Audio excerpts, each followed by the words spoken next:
What did Martin Luther nail it to the door of what?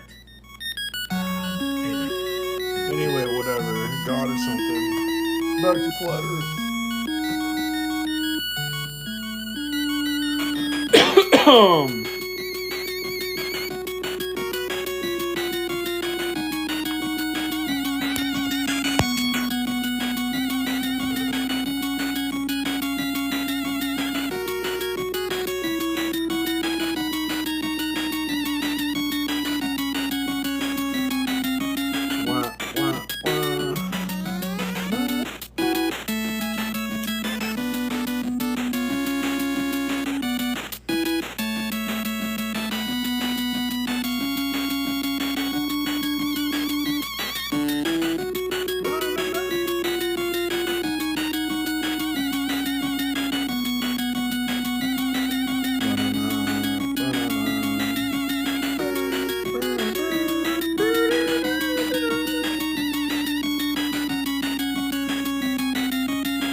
How do I invite someone?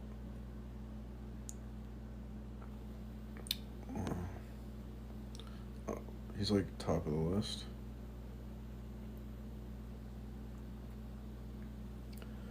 Darth should be coming. I thought maybe we could review Graham Oppie talking about tag. I found a video. I haven't watched the video, but in the comment, I don't know. From the title of the video and the comments, it seems like he is going in depth on his opinion on tag in it. I don't know what you're talking about. Can you start all over? I just found a video where Graham Oppie is discussing tag. While we're waiting for people to come up and debate, we could maybe go review it. Might be fun. What's the title of the video? I may have seen it already. If it's the same video, which I'm not clear that it is, he really doesn't say much substantive about tag. It's called Graham Oppie versus Tag, Presuppositionalism, Meta Logic. Okay. Well, I'm not sure if this is the same video I saw. Yeah, I'm not sure. Well, we could maybe just give it a chance. If we can always, we don't have to listen to it, you know. Yeah, dudes, you're gonna get muted if you troll in the text. Okay, it's that simple. I seen someone clipped one of our lives and posted it on YouTube 4 days ago, and I got like 1,000 views. That was pretty cool. Like seeing my why would Persner troll you? I thought he was a Christian. Well, that guy's weird. Yeah. It's kind of weird seeing like my own people posting clips of my own content. It's kind of weird. See, notice that when you bring a consistent biblical and thoughtful, intelligent defense of the existence of God and the Christian worldview, the greater the opposition and the hostility and contempt that they have for you.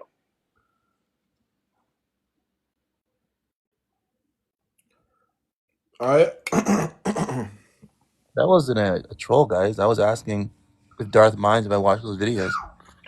Okay, well, I'll accept what you have to say. You have to understand that both myself and PMARS, but more so me, there are non-stop trolling comments, and I don't put up with it. So occasionally, somebody like you get caught up where people where it seems that you're being snide and you're trolling when you're not. So my apologies. I unmuted you. You're not muted. I'm not offended. I just wanted to know if you mind if I watch those videos that people have, like atheists, like Tom Rabbit puts on, because if you don't feel comfortable with us watching it, I wouldn't want to watch it. Well, You can watch it. the only problem with the videos is that he does not upload all of the videos that I do, um, where I don't become indignant with people. Mm. So he very selectively chooses the videos, and then he puts clickbait titles. He, along with other of his compatriots over there in Discord, these are very vile, worse than childish human beings and adults. And I don't say this because they disagree with me or they criticize me. They're just vile people, right? Mm. He perpetuated slander, and actually, something that he's done since the beginning. He was on Discord, where he likes to foment consternation between people, even among atheists. He takes great delight in this, but that's another issue. The guy's also in a complete echo chamber. They don't allow any dissent Yeah, in their room. yeah. So He's a not only is he low information, not only the very few times that I have even attempted in the years gone by to have an intellectual discourse, he's completely intellectually dishonest, evasive, and deceptive. He fomented another individual, if not others, to accuse me of being racist by taking a laundry list of video clips out of context to say that I'm racist. I mean, this is what a disgusting person he is. Right. Okay, That's why I but wouldn't want to. the good news is, well, I don't mind if you watch it, Mm. because there's a lot of good content of mine on his channel. Mm-hmm. But you see, the reason why he posts it is because one, like his scummy compatriot Angstrike, he has a vendetta because I called him out on numerous times where he would run away from me, run away from me, run away from me, run away from me, wouldn't debate me on atheism.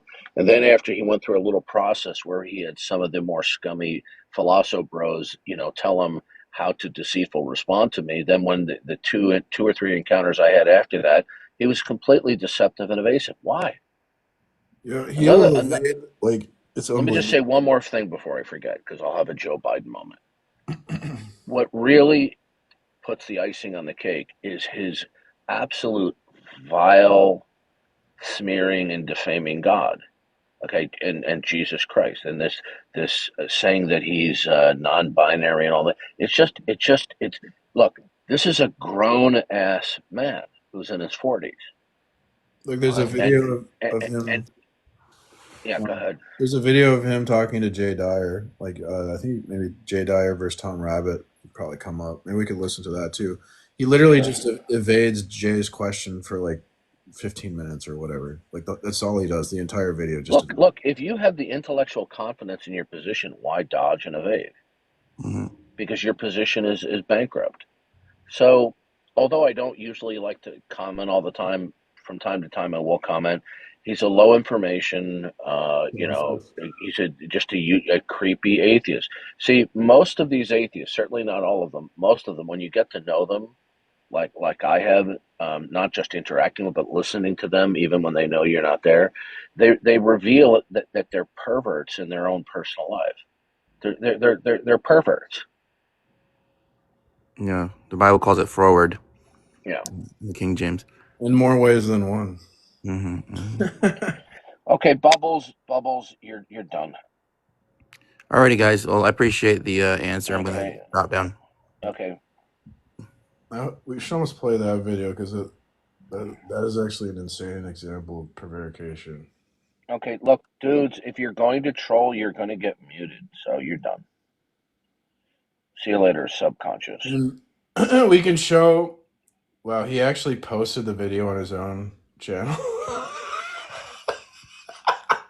It's funny how they have no shame and how they act like this. It's crazy. My Yeah, they're God. just well, the good news is a very horrible thing is coming to them. The most horrible thing imaginable, and that is eternal Oh, damnation. I had a little run-in with Justin, Deconstruction Justin. Um, I think I perused past that. Was that yesterday? Yes, last night. Yeah, he is a supremely arrogant asshat. He was sitting there telling them, what was he saying again? He was giving a lecture on how to defeat precepts. And he's like, just ask them what's premise one of tag, and like Darth Wasn't that J Mike? That's what J Mike is trying to teach him. But he does he I Yeah, can tell it. this is stupid. So, well, first of Augustine all, has zero knowledge of philosophy. Zero. Complete nothing. And so I think he's been trying to like learn from J Mike or something. So yeah, he's sitting there going like, that's not somebody you want to learn from. okay, learn in quotes. He's learning in so he's sitting there. What was he saying? Yeah, just ask them for premise one attack, because most of these guys are like Darth Dawkins clones, and they can't.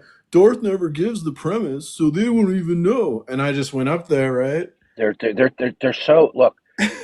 You know what's sad? It's that such idiocy is allowed free reign. It's To be crazy. publishing this stuff. I don't mean in print, but they're just so stupid. And I go up there, and they're like asking me, "Oh, give us premise one, give us premise one," and I'm like, "Darth," I go, "Look, guys, I can give you premise one, but you're not going to understand it." Yeah, And what happened? They're like, we don't care. Give us premise one, give us premise one. So I read out premise one, and I read it from like a James Anderson paper I read recently, yeah. and of course they don't know what I'm talking about. And I'm like, well, guys, why did you force me to read premise one? I told you you wouldn't understand it. You demand this, and what happens? You don't understand it. Like, what's the point of this? Anyways, go welcome. Yo, what's up, man? I'm wondering why you guys don't use science. Why do you use philosophy? Okay. Well, first of all, how old are you, CeeLo? Huh? How old are you? Oh, what's the relevance of the question? The relevance is I'm going to kick you out of here in a blink of an eye in about a second if you don't answer Well, my that wouldn't be question. surprising at all, Darth. Okay. You haven't answered Okay. my question. Goodbye. Goodbye. Goodbye. Answer my question, pussy. Bye Goodbye. bye. Bye. Bye. Bye. Bye. Bye. What was that the You Saturday Night know. Live skit with David Spade and the airline? You remember that? And they'd be like, bye Oh, bye, I bye love bye, that. I bye love it. bye, bye Bye. Bye. bye, Bye. bye Bye. bye, bye bye. That's all they say. Yeah, I know. It's That's funny. so funny. Yeah, you're not coming up again. The reason why I ask you, because when I hear colossal stupidity come out of the mouth of somebody who is cocky and thinks they're smarter than they are, it's insightful for me to understand whether my assessment is that you're just a cocky 18-year-old or a 19 or 20 something year old versus you're in your 30s or 40s. Okay? So, look, you don't want to explain to me how old you are? Okay? Then fine. Then don't come up. It's that simple. I warned you. You could have told me how old you were, and you could have stayed up here. But you just revealed to me how grossly immature you are. Okay, because usually people who are not immature will say, "Oh yeah, I'm 27. I'm 35. I'm 42. I'm 55." All right, but I don't take kindly to punk asses. Okay, you're not coming up. So, anyways, I was I tried to explain to the Justin crew. It was on. It wasn't on Justin's stream. It was on someone else. But I noticed when they started to get a lot of viewers when I got up on there. And Yeah, Justin is he's a fraud. He's an intellectual fraud. yeah, I exposed him hard, because then I'm like, okay, you guys don't really understand the argument, because you're thinking of God as like just like any other fact. Like it's like proving God is like proving the Earth is a Look, sphere. look, he brings up the issue. He brought the issue with somebody about the two she bears attacking the males who were mocking the prophet of God, Elisha. And he keeps on referring to them as children. Yeah, I know they don't Anybody, care about the children. anybody who's taken a modicum of time to look into the Hebrew, this is a term that is used in many places to refer to young males. In certain more rare instances in Scripture, Well, the context will indicate it could indicate that they're children, but more often than not, when you actually look up the Hebrew, it's referring to well, young males who are not yet what we would call like adults. They're Well, probably yeah, like in like, their late but teens. like 15, even 14, 16-year olds, they're not, they're kids, but they're running around with pew-pews in Well, it Chicago. doesn't say that they were 14. It just means that they No, haven't but I'm just reached a saying, level. like, in the world we live in now, you have like 14-year-olds in Chicago running around with pew-pews. Yeah, So these aren't innocent children, even though yeah. they're No, 14. but what Justin is doing either because of he's either speaking out of his complete ignorance and stupidity, or he has investigated it to know that when you look up the Hebrew in a cross section of how the same word is used throughout the Old Testament, it's referring to young males who are not yet considered to be complete and full adults. But it doesn't mean that they're like 8 and 9 year old little boys. Welcome, Edward. What would you like to say? Oh, I just had a question for Precept. He kind of cut me off the other day. Oh, God. Oh God, yes. Okay, Well, what's the you know what? You know question? what? I've known Precept a little while, and I know he's vastly more patient than I am. So if he cut you off, he would have a good reason. And you know what? No. I'm about shut your freaking Hey, mouth, or I'm Doug. gonna goodbye. You're done. You're cut off. Goodbye. Hey, you're busting my balls here. Hey, I'm walking. I'm walking I'm here. I'm walking walking here. here. By the way, did you know that that was not in the script? That was completely extemporaneous and an ad lib to where the driver almost hit him. Okay. Oh, this should be a great guest schlong writer. Yeah, I can tell this will be a fruitful interaction here. Yeah. Well, that okay. With a name like that, he's just giving me reason to be even more quick to remove him. You have, yeah, you're on very thin ice, sir. What I'll would you allow you like to to kick say? me. How about you do it anyway? Do as you're told. Oh my gosh, there you go. All right. See. Yeah. Immediately, wow, I can't believe that guy was immature with a name like schlong writer. I mean, Yeah. These are extremely immature people, and also people who whose Speaking parents of did mature, not how old are instill you? class in it. How old am I? 63. Why are we on here? Dude, you're about to be kicked off if you do not want to say something substantive. If you want to be a little punk ass, just say one more thing that gives me a cause, and I'll just kick you. Jesus, I don't know. What? Goodbye. You're done. what the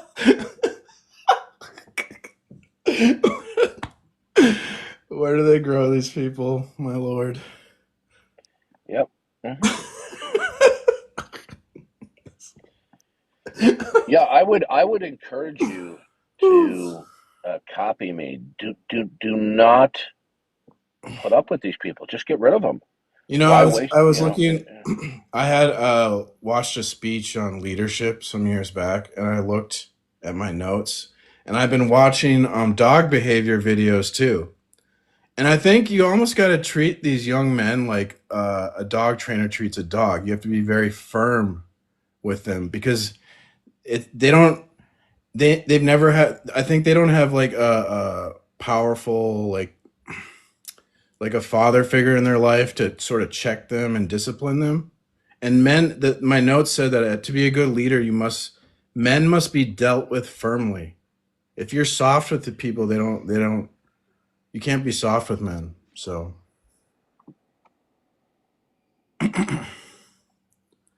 yeah, that's what I was thinking. Because you are like way more firm with young men than me, and I was like, I should probably be more firm. Why should I continue to put up with them being total punks? If they want to come up here and respectfully and intelligently disagree, that's fine. It makes for great conversation and debate. But the moment they start showing that they don't have character, that they're just lowlives, why humor that? I think it's wrong to humor that. The way they Except train these except dogs. except except on rare occasions where it might be entertaining. So the way they train these dogs is you got to kind of show them who the boss is, and if they've never if the dogs never had another dog sort of like go back at them and check them and say, hey, you can't do that, firmly, like kind of have to get physical almost with the dogs. And, like, Well, you'll see in some of the dog training videos where you have some of these people who are dog experts. They'll take certain aggressive dogs and they'll put them in a pack of other dogs in a training situation where the other dogs put them into check. Exactly. You got to sort of take the wind out of their sails. Even when the dog that is too aggressive and they muzzle the dog, because now the dog cannot bite, it'll still be aggressive, but then the other dogs start putting it into check, and then in short order the aggressive dog starts to change its behavior. Now there are instances where the dog is just beyond hope neurologically, that even training is not going to stop it unless you start using electroshock dealing with these animals. But most of the time, you can retrain a dog to lose its aggressiveness. Most of the time, not all of the time. I remember I like Cesar Millan. Yeah, I do too. I like where he says, I don't have a problem for the most part with dogs. I have problems with owners. And I can't tell you how many videos that I've watched that people have problems with the dogs, and they simply have no realization that the reason why they're having a problem with a dog is because they are completely ineffectual of being an alpha male owner to the dog. Exactly. So that's because dogs are pack animals and they think in terms of like hierarchy, but that's also true of like humans. Humans are sort of pack animals and we think in terms of hierarchy. And so it's like a lot of these debates, these young males, it becomes like this ego struggle of dominance. And so that's why Darth is very firm with these people, because that's how you're supposed to treat an aggressive young dog. These atheists are like out of control dogs. Okay, so Latrice, you need to come up and defend your counterclaim, because with all the laughing, crying faces, I'll take that as a troll. And if you don't come up, you're going to get muted. So come on up, Latrice. I'm going to send you an invite. If you don't come up, you're muted.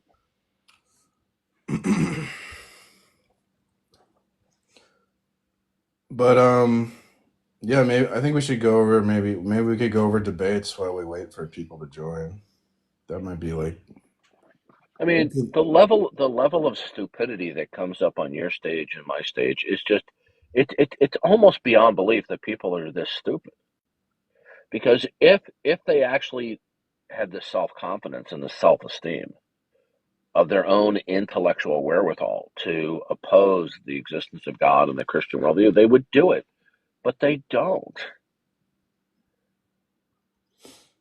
So like you can tell me to stop and I can pause the video anytime you want to comment on what's being said in the video. You understand? Okay, just to let you guys know, I'm going to go into your personal account and I'm going to block you. I'm not going to block you on pre-sub stream, but I will block you on your personal account with my account.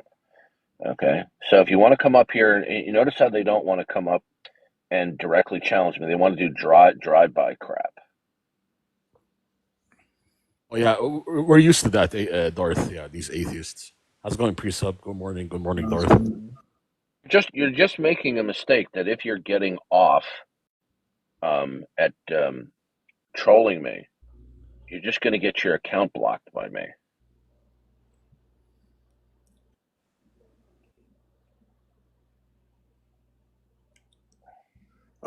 So would that be cool, Darth, if I play some audio and then you can, if you want to comment? Well, sure.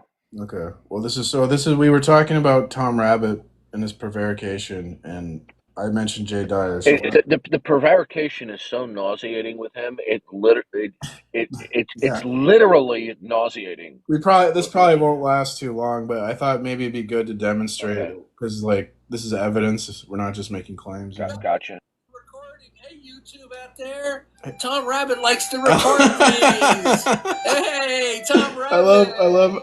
I do like how he does that. I do like that intro. That is good. I give him will the good because he learns it, or does he will the good because he wills it to be, right? So it's just endless sophistry. Hey Jay, yeah, I'm here. It's been a while. I've been waiting a while. Yeah, I'll just.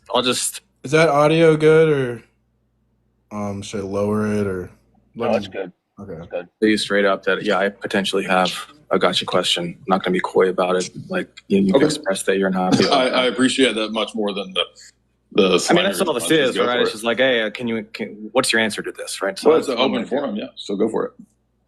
So just actually, I don't even know if you for sure hold this position. So depending on your position, but I've talked to several presuppositionalists recently, and they all hold to the idea that in order to have intelligibility, God, not necessarily the Christian God, just any concept of God, must have the quality of being always truth revealing. Is that something that you hold to? Okay, you can pause it. Well, pause it right there. So then again, the presuppositional argument isn't always explicit in saying the Christian God, but we always implicitly include that it must be the Christian God. Correct. Okay, the Christian God, God being God must be perfect in all respects. So sometimes So we'll use the word God and we won't say Christian God, but every time we say God, we effectively mean would Christian. it make them feel better to say an entirely perfect God? See, when we say God, unless somebody's stupid, we are communicating that God is perfect in all respects. So either you will conceive of God as being the perfect, or God is not perfect. And if God is not perfect in one area, then he can be not perfect in other areas. So unless you deal, yeah, go ahead. So he's like, Darth is saying that Tom's question just reveals his ignorance, because it's like, obviously God. It's just look, he's in for. I mean, it's one thing when you're 18, 19, 20, and you have this creepy, sleazy attitude because you like watching all of your gay porn on the internet, and you come up with these pseudo ridiculous arguments. But when you're in your 40s and 50s, I mean, it shows that you're a really warped individual. Christopher Hitchens was asked, which you've heard me say, and I'll try to be quick. He was asked by Todd Friel, what if it's the case that God doesn't exist, and he made you, and he's allowed you to make royalties and buy a home and have a car and all that, and wouldn't he have been good to you? And Christopher Hitchens says, no, because then that would mean that I would have an eternally supervising parent who constantly keeps me under surveillance and would let me get on with my life. Well, first of all, that's a complete misrepresentation of God, meaning that God is being a voyeur or keeping you under surveillance. To equate God's omniscience with keeping us under surveillance, right? Like a mommy and daddy spying on their adult children. It just goes to show you the bankruptcy. See, Christopher Hitchens was a bisexual and he was an alcoholic. So why are we not surprised that he hates the idea of God? And Darth, so is Tom Rabbit in his 40s or 50s? I didn't know he was that. I think he's probably around 40, maybe late 30s. Yeah, and he's very creepy, the way you would expect like a 19-year-old to be. Yeah. If you listen to him at any length, especially in unguarded moments with his fellow atheists, he's a very creepy person. A lot of atheists, okay, in my observation of them over the years, a lot of them are very creepy people. A lot of them are weird. Now, are all of them creepy? No, but there's a disproportionate number of them that they're creepy. Oh, by the way, Darth, speaking of like the pornography thing, just came out in the news I saw yesterday that Destiny is being sued for revenge pornography.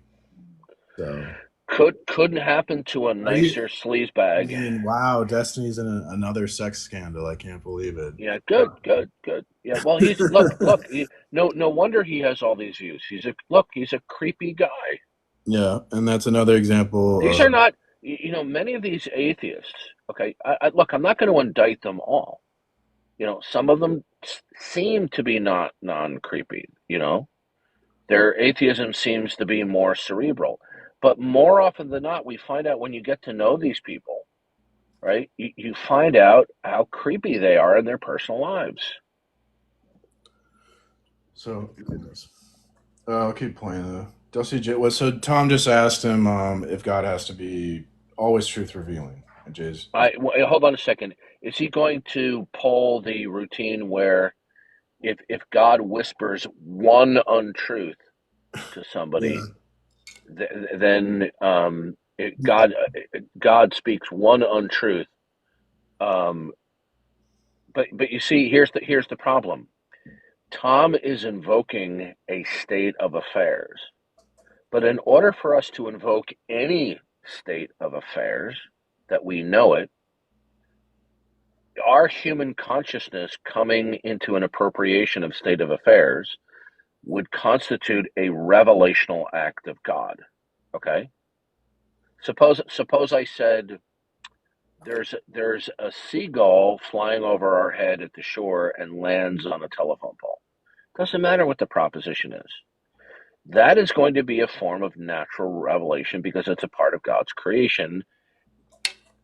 Along with, let's say, God uses a prophet in biblical times, and then it's recorded providentially, and you have special revelation.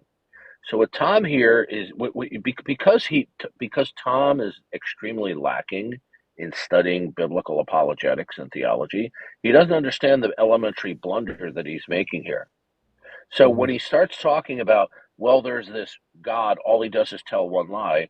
So what is the source of that information and proposition or knowledge? Right. Is it coming from a God that is entirely perfect? Or is it coming from a God who is not perfect? And if the God is not perfect, how can you be assured that any proposition that you think you have appropriation of is true and is an act, it reflects Basically, reality? unless your source of knowledge is perfect and like also understands the big picture. Yeah, unless we are under the auspices of a perfect God whose mind, purpose, and plan and will constructs the world in such a way so that we can know anything, Tom is espousing a God that's not perfect. But if the God is not perfect, then how do you accurately know, or that God is accurately communicating to you what he's like? Where did you get the idea that he reveals true things entirely except one instance? Where did that come from? Perfect, right, Darth? Yeah, that doesn't mean he's not perfect. Yeah. So Tom is literally making a kind of stupid mistake that you would expect like an 18-year-old to get. Exactly. Welcome, Count. So Darth, Tom is not like one of the top atheist philosophers, right? Or he's a sophist. Yeah. What you should do is you should change your name, Egyptian, to Darth McMahon. Darth McMahon. Okay. Okay. Do you know who Ed McMahon was? Yes, I do know him. Yeah. Yeah. So what you need to do is change your name to Darth McMahon. Darth McMahon. And then if I say something that you agree with, you go, "You are correct, sir." Absolutely. Right. Because you're correct, sir. You are correct. That's what Ed McMahon used to always say to Johnny Carson. Oh, okay. That's welcome, Count. What would you like to say? Amen, amen. While I am a believer, I do want to push back on the idea that there was no slavery in ancient Israel. Okay. Well, I don't remember if it's Deuteronomy or if it's the Levite priests that are saying it, but they make little dictations about Christian, and he's a Christian, Darth. How can he be a Christian and say that stuff? No, there is no antebellum slavery. Let's hear him out. Okay, sure. I didn't say there was no antebellum. I'm talking about ancient Israel. Yeah, but antebellum slavery is a type of slavery where people are kidnap. No, you're not understanding it. To describe something as antebellum slavery, depending on the context, is not referring to the geographical location, okay, but referring to the kind of servitude, which is a form of kidnapping and forced labor. Okay? Yeah. So antebellum slavery can refer to slavery geographically, or it's referring to the form of slavery where it's not consensual, it's not contractual, it's forced kidnapping and forced servitude. So yeah, exactly. Like even before the Israelites emerged from the Phoenician culture, we see the Phoenicians participating in like literally Whoa, whoa, galley whoa, whoa, slavery. whoa, whoa, whoa, whoa. Where did you get the idea that the Egyptians emerged from the Phoenicians? No, I said the Israelis come from the Phoenicians. Where'd you get that from? Okay, so when you look at Old Letter Barak Hebrew, what is it called? Proto-Phoenician. No, that's not what it's referred to. How old are you? 24. Okay, you don't know what you're talking about. Okay, so where does Hebrew originate from? Look, the fact that there are similarities in early types of writing forms does not mean one originated from the other. The bottom line, you said you're a Christian? Yeah, my stuff was paused. Yeah. Okay, and how old are you again? 24. Okay, when did you become a Christian? Probably about 2 years ago. Okay, can you tell me what happened? Yeah, so I was going with the utilitarian mindset. I'd seen that, like, as an atheist, I'd seen that the lack of spirituality leads to nihilism, and so you have to go through, like, Spinoza or absurdism to get out of that. And then I just, Sir, I'm about to kick you. Get to the point. Why? Tell me how you became a Christian. Because you I'm see, I'm trying not to tell you, one you that you interrupted can. me. I'm talking right now. I'm not somebody who takes kindly to people who lie or troll me, and I'm not one. What way? Okay, have a nice day. You Bye, bud. Nigger bitch. He's a troll, Darth. Yeah, did you see that? Did you see that? Yeah. Did you hear what he Yeah, just said on the way out? Okay, did you see how I knew that he was a fraud? Yep, it was obvious. Okay, you see how they come in here and they feign that they're Christians?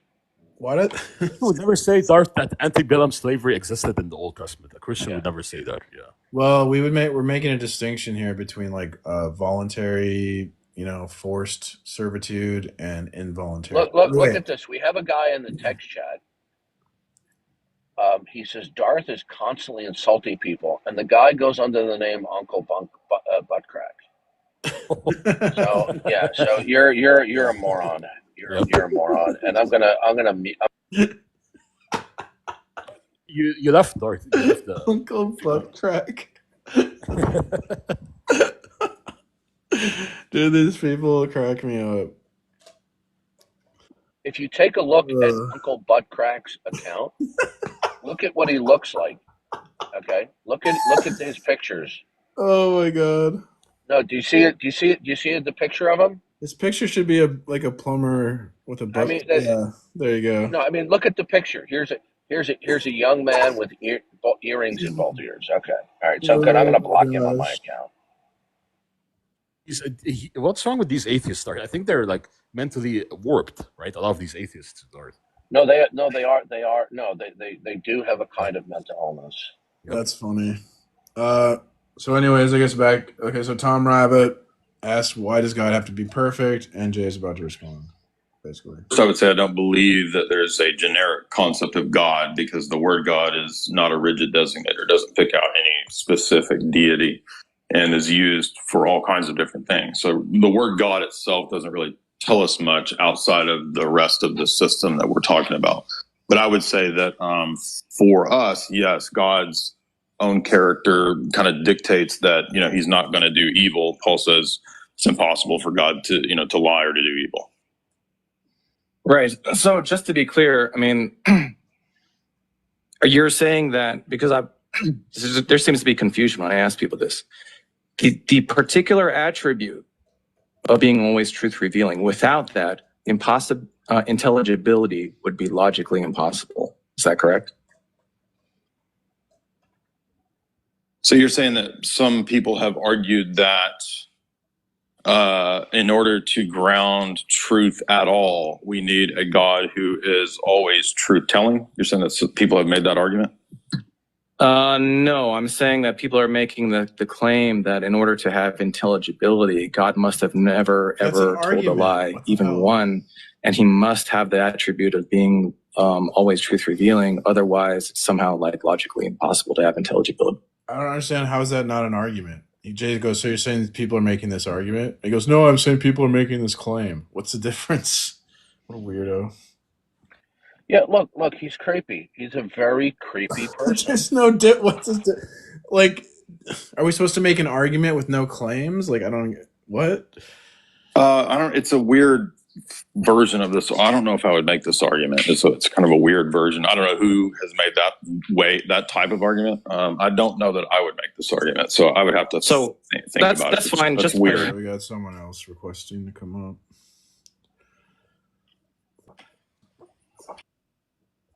AJ, are you an atheist? Yes. Oh, Dorothy's an atheist. Okay, all right. So if you dodge or evade or lie when I ask you a reasonable question, okay, I will kick you without further warning. Do you understand the rules? Sorry, can you say that again? Sorry. Do you understand Dude, the are you an rule? adult? Are you over 18? I'm 18. I was born in 2006. Okay, good. Now, listen carefully. I'm going to say this one more time. If you dodge, evade, or you clearly lie about what you claim to believe and know, you're going to be kicked without any further warning. You can tell me something that I don't agree with, but if it's clear to me as a grown-ass man being 63 and debating atheists for 14 years, if you dodge, evade, or lie, you will be kicked without further warning. Okay, so do you understand the rules? I understand. That's fair. And do you know why? Do you know why I have to lay down this stringent rule? Is because we have atheists morning, noon, and night dodging, evading, and lying. Okay, so we're going to start. Tell me why you're an atheist. Okay. Sorry if I waffle. If I waffle, just tell me, because I tend to waffle a lot. The reason I'm atheist is I was born into a Christian family. I didn't ask you about your biography. Tell me why there's no God. I feel like there's no God because there's too much evil in the world, basically. Okay. Too many bad stuff happens. Okay, so I'm going to ask you a very simple question, okay? If God decides to conceal himself and he purposes not to be known, can he be known? No. Okay. Now, how is it possible for you to know what states of affairs within the plan of God, and notice the key word plan, would be compatible with God or not? Sorry, can you rephrase that in a different way? I didn't really understand that. If there are certain unpleasantries within human history that you call evil, right? And you say, this would be inconsistent. It would be, God could not logically coexist. How would you know what states of affairs would be compatible, not simply with God's character, but with his plan of creation? I wouldn't. Good, you just screwed yourself. So therefore, you no longer have the ability, just by what you just conceded to say that any state of affairs, including death, suffering, disease, are incompatible with God. By incompatible, what do you mean? Do you understand how what you just conceded to annihilates your opening position? That there are states of affairs that are incompatible with God. In other words, God cannot logically coexist were certain states of affairs to be extant. But you just admitted that absent God revealing himself, you couldn't know anything about God. Therefore, you're not in a position to say what is not compatible with God and his plan. So I'm really struggling to understand. Like, could you simplify? You should be. You are telling us what states of affairs are not compatible with the existence of God. Well, In what other do you mean words, by states of affairs? Anything, death, suffering, disease. Just a state of affairs is like if someone bank robberies, wars, cancer. So bad stuff. Basically bad stuff, right? Okay. Well, you're using the term evil. Okay. Now, the bottom line here is this: is in the Christian worldview, it makes it very clear that God is perfect, and He has a plan of creation and redemptive history. So we'll just simplify it by saying God's plan. Now, even though committing sorts of acts of evil are incongruent with God's character, they are consistent with God's plan to allow it temporarily until he ultimately vanquishes it according to his plan. Can I try to say? So, go ahead. So, like, according to a Christian perspective, that like we're all sinners. You're familiar with that concept? Like, even though I'm a Christian, I still think I'm a sinner. And the idea is that, like, think of like God wants to have a relationship with you, but if he eliminates all evil because you are a sinner, he would have to eliminate you. And because God desires a relationship with you, he has to temporarily allow for there to be some evil in order that he can have a relationship with us and we're his children. You're not in a position to say what is incompatible with God's plan. I understand what the other guy was saying. What's your name? Listen carefully. You are not in a position to assert and defend what state of affairs are incompatible with God. I mean, where do you draw the line, though? Are you even focused? See, this is why I ask you how old you are. Yeah, please because answer. you're not focusing like an adult would. Okay, I just gave you an absolute devastating defeater to your position, and either you're not getting it at all or you're ignoring it. I'll say it No, one I'm more getting it. time. I understood it. Please do not overtalk me. Good. Then I have given you a rebuttal that devastates your position. Yeah, and I understand that. I can't argue against that. You literally did prove me wrong. No, you can.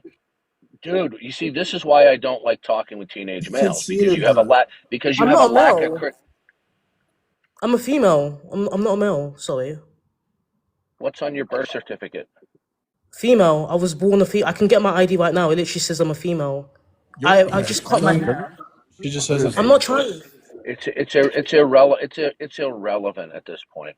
The point. Yeah, but just don't call me a man when I'm not a man. Dude, okay, have a nice day. You want to keep over talking? Goodbye. Yeah, you're done. Yeah, he's just a teenager. You see, this is why I don't like talking with. It's a woman. You showed him the devastation of his worldview, Darth. You destroyed his worldview. She just had a deep voice. It's a woman, guys. You totally showed her the devastation of her worldview. Okay, and what we have here is another clear example. When you bring a devastating blow in the form of a rebuttal, when they realize that they cannot present an effective counter rebuttal, what they will do is they will simply ignore that you've delivered a fatal blow to their position. They just ignore it. This is what they frequently do. This is one of the tactics that they do. This is another act of deceit and dishonesty. So what he's saying is there are certain states of affairs in the course of human events that would be incompatible with God, that God couldn't logically coexist with these states of affairs. But the point is, you're not in a position to say what state of affairs would therefore be incompatible with the nature and the plan of God. So when we look at the Bible reveals that certain acts of evil or certain states of affairs are incompatible with God's character, and in other words, they're not congruent. Doesn't mean they couldn't exist, because meaning it's a metaphysical impossibility. What we're saying is God permits them to occur temporarily, right? So these things that are incongruent with God's character, right? They can metaphysically coexist with God temporarily, but God is going to vanquish it.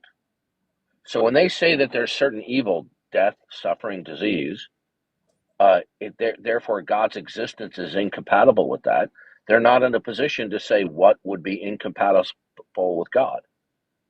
So for example, a perfect God could not create a world, a metaphysically robust world. He couldn't create a world where somebody disobeys him. That couldn't be. Based upon what?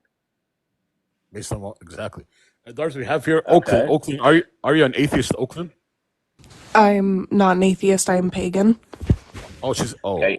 Do you accept that there is a single causal first principle for everything that is a mind God? No. Then you are an atheist. There are different versions of atheism. You might believe in beings that you call God that have some type of supernatural capabilities, but they are not existing within the ultimate auspices of a single ultimate creator. And can I So ask how? Sorry, I don't mean to interrupt you. that's okay. No, that's look. I don't mind. Look, I don't mind if somebody like you even repeatedly interrupts when you're doing so in good faith. I only mind it when people use it as a deceitful tactic. You don't seem to be doing that, so you're free to interrupt me. I would just like to ask how you can prove that there is a God. Okay. Like, I completely understand that many people would ask the same question to me. How can you prove that there are multiple gods? I give them the examples of throughout history we've seen, like throughout people worshiping. We've seen temples, we've seen altars, we've seen hundreds of thousands of historical documents on this. But with God, there is basically just one book that has been rewritten over and over and over again. Okay, so you're touching on a lot of different issues here, okay? So atheism, the classical philosophical definition is that there are no gods or there is no creator God, okay? So there are somewhat different versions of atheism. So the type of atheism that you are holding to is what is called the denial of the creator-creature distinction. Okay? You don't deny that there are gods, meaning that there are beings who have supernatural powers, but you are, in effect, denying that there is one single causal first principle for everything that we call God. So you are an atheist under that definition. Then I guess I would be. It's just I don't believe that a God created us or Okay, the all world. right. I believe that I science can, did. yeah, we can grant somebody that they're an atheist while still maintaining that they believe in supernatural beings that we call gods. Okay, like I just said, there are different versions of atheism. Okay, just like there are different versions of theism. In theism, generally speaking, we're usually referring to one singular creator God, but a theist could be somebody who believes that there are one or more supernatural beings that we call gods with a small g, right? But the moment you deny that there is a single ultimate eternal creator, then you cross over the line into that type of atheism. See, the thing is that I do understand what you're saying, 100%. But it's difficult to claim that somebody is atheist when you don't, like know them fully. I know that there are different types of atheism. Can you say that again? Go back 2 sentences, please. No, we're saying he's just being like technical philosophically. Okay. Okay. You're Thank going to you. identify as a pagan, like you're not identifying as an atheist, but being a pagan is like a flavor of like philosophical atheism. Okay. When I say atheism, I'm really referring to the kind of atheism that denies the creator-creature distinction. Okay.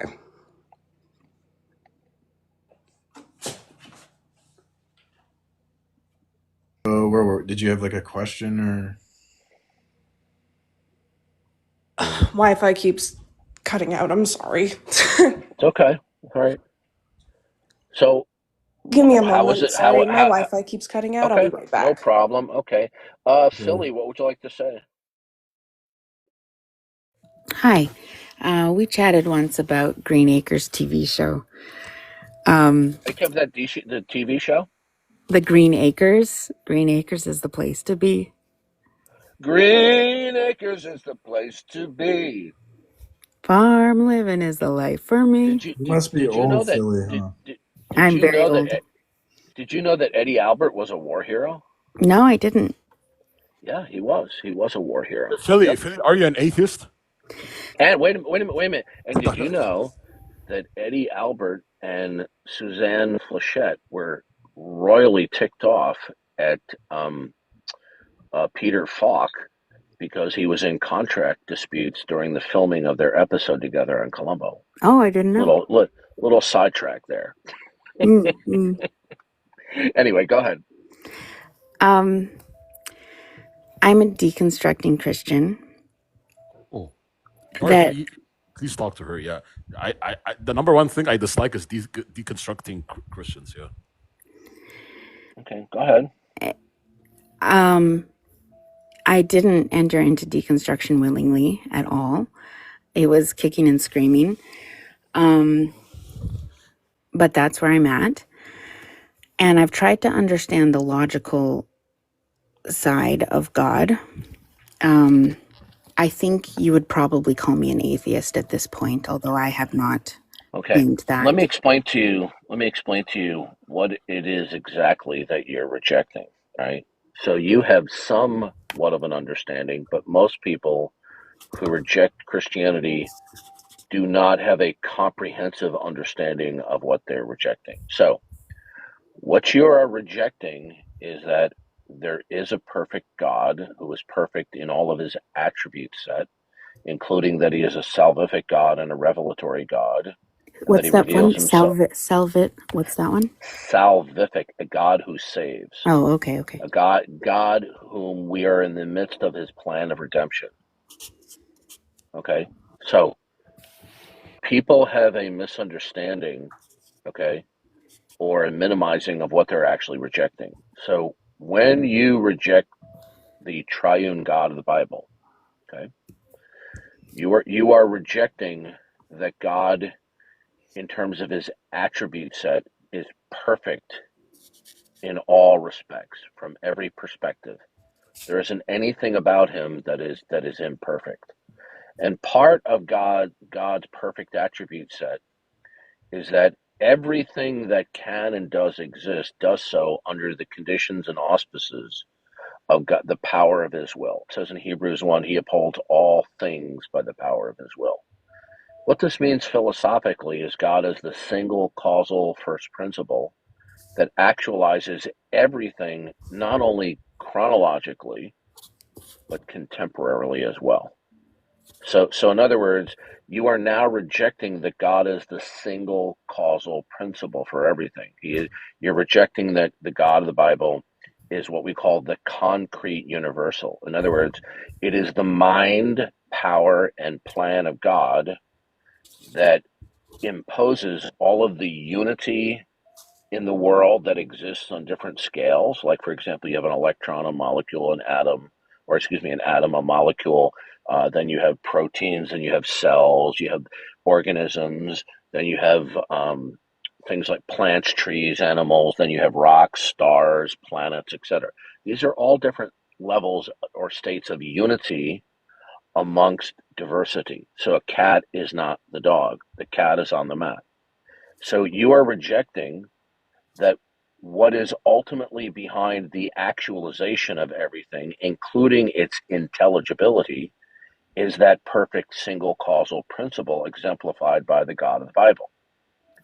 The moment you start speaking about your world, when you are deconstructing and you are not accepting that the triune God is the one true God, then you're automatically, when speaking, are operating from an alternative worldview.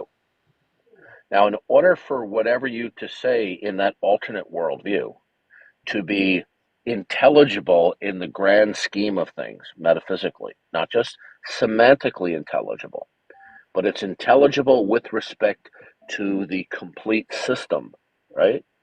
There will be no identifiable, defensible, causal first principle whose attribute set will be able to secure the actuality and intelligibility of everything.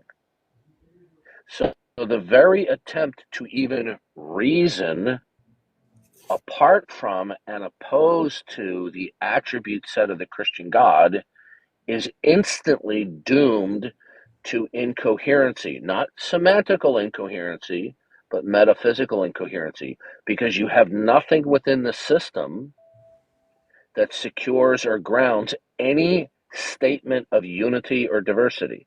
So if I say the sky is blue or the dog is in the backyard, these are statements of unity and diversity. Oh, I think When you I just when you reject, go ahead. when Darth's saying metaphysical, he's talking about reality or like existence. So he says like there's a problem with existence in your model. It's not just like a conceptual. I think I follow that part of the explanation. There are several parts of the explanation that don't make sense to me, though. May I ask some questions? Yes.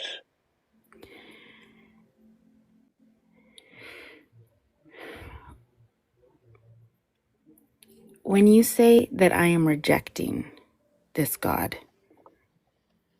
I feel like I have been clinging on with my fingernails. Repeat that.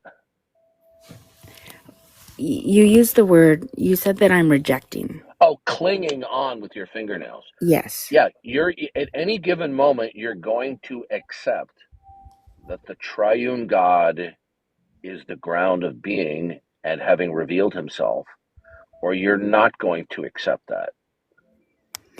And you're Now, saying that it's my choice whether I what accept or I what don't. I'm saying to you is this. Yeah, it's your choice. Without accepting that the triune God is and that he has revealed himself clearly in creation and through human history, propositionally and providentially secured through the prophets, Christ, and the Christian scriptures. Okay, when you reject it, you are not just rejecting God's existence, you are rejecting a comprehensive model of reality. Now, you therefore don't have within your model of reality a final referent or ground of being by which you can be skeptical about anything, because now your world is shrouded in complete mystery. There is no basis. The very rationale that you use for dismissing the God of the Bible, whatever permutation it is, that very rationale that you're using to dismiss the Christian God, you are instantly violating when you are speaking from your alternate model of reality. So, Okay. so to reject the Christian God, all right, first of all, is not rationally defensible. Number two, it's irrational by your own criterion. So it is irrational to reject and deny the Christian God. Now, if you'd like to give me a rebuttal and explain to me your model of reality, what your ultimate referent is that grounds truth, reason, and logic, by which you can know anything, including to know that the Christian worldview and the Christian God is not true, I'd love to hear it. Well, to be honest, I'm having a hard time being able to know that anything is real beyond that I seem to be having There's no experiences. I to speak of. There's no experiences to speak of, because any such invocation will entail that these are in some way identity states or unified states that are discrete and distinguished from one another. If you say, I have had three separate experiences, right? You're invoking a kind of unity and diversity. That's a certain state of affairs that can be presented as a unified state, or it's a compound state of affairs, unified, as opposed to the second experience. So you're invoking unity and diversity Isn't that as just real. Look, do you understand one of the fundamental parameters of our thinking about our world, whether you're a Christian or an atheist, is unity and diversity. So if I say to I you, don't. the Maybe you cat, could help me with that one. okay, so when you say the cat is on the mat or the dog wags its tail, when you say that, by implicitly you're invoking states of unity and diversity. Okay. Because we all know what a cat is and we all know what a mat is. Right, but the cat is not the mat. So the cat is a stipulation of a state of unity or an identity state, and it is to be distinguished and demarcated from the mat. So we have a state of unity and diversity. The cat is diverse and distinct from the mat. Yes. Okay, now, in the Christian worldview, the mind and plan of God is the ultimate foundation for everything, including the actualization or the imposition of any identity state's unity and diversity. Now, when you reject that, when you reject the Christian God, you're operating in principle in your model of reality, in order to speak intelligibly, that something else is actualizing unity and diversity in order for you to say intelligibly the cat is on the mat. So I think that I'm following. What is the something else? Okay, so I would. What is the something else that actualizes all states of unity and diversity? I don't know if this is an appropriate argument, but what comes to mind is. I don't want you to give me an argument. I want you to tell me what is the, since you do not accept the triune God of the Bible through Jesus Christ, is the actualizer of this world, the actualizer of unity and diversity. You are operating in principle that something else is actualizing unity and diversity, without which you couldn't speak meaningfully or intelligibly about the cat on the mat. What is the something else that's actualizing states of unity and diversity? Our communication, our language is what allows us to come to that. No. Those would be invocations of states of unity and diversity. That's not telling me what actualizes the states of unity. So, for example, if you look and you see books on your shelf, okay, one book is not the other. And I'm asking you, what is it that actualizes that one thing is actually an identity state and is discrete and distinct from another identity state, a book? And I ask you, what is it that actually actualizes that, other than the fact that you believe that one book is not another? I'm asking you, what actualizes it? In the Christian worldview, it is the mind and plan of God that permits states of unity that are also distinct and discrete from other states of unity. If you say to me, well, I see books on my shelf, you're not answering the question. You're just taking for granted that these states of unity, as well as being discrete from other states of unity, other books, are real. I'm not asking you, do you believe they're real? I'm asking you, what makes them real? Because your position is, God's not making it real. Good. What's the something else?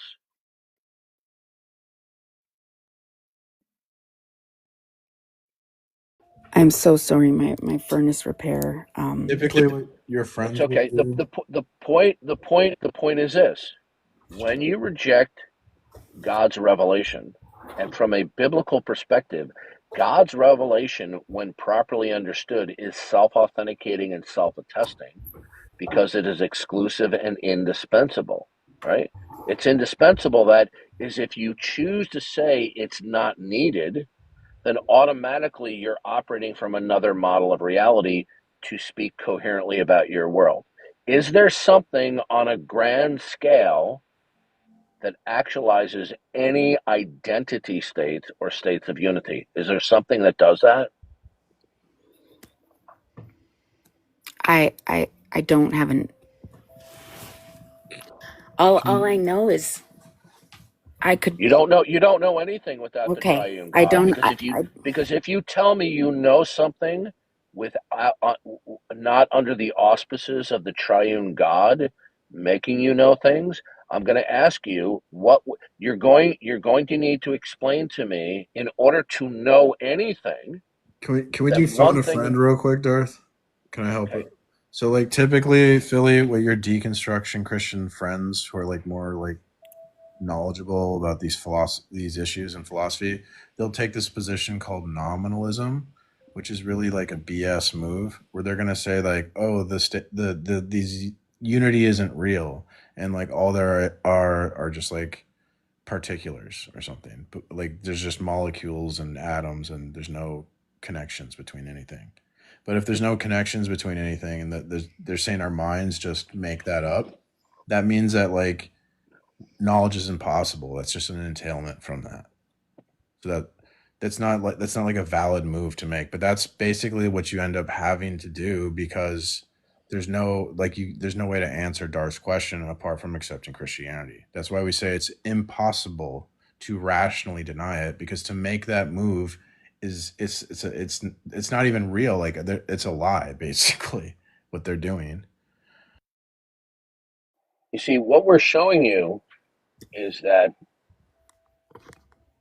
God, within his revelation in creation and special revelation, God has revealed that he is the ground of all being, and that includes reason, truth, and intelligibility. And that without that, there's not going to be a viable system from which you to speak from. So what if So, go ahead. what if I feel like I there I can't ground reason, intelligibility, yet I choose to live as if there is reason and Well, then what you're doing is you're just simply acting in rebellion to what God has revealed.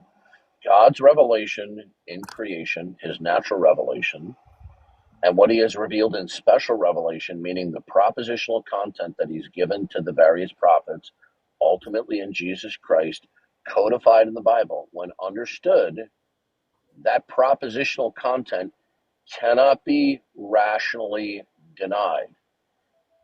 Just simply not accepting of it is a de facto denial, but it's going to be an irrational denial rather than a rational denial. God is going to, let me just say this. God could have created this world in such a way where he did not even permit you to irrationally deny him. But when we read the Bible and you get into certain passages like in the New Testament, it's crystal clear that God says he turned them over into a darkened mind, okay, to foolish thinking. So God permits, and it's also a temporal judgment. He allows you to self-gaslight yourself, right? As a judgment, it's a temporal judgment, right? And the temporal judgment is going to be followed by the eternal judgment.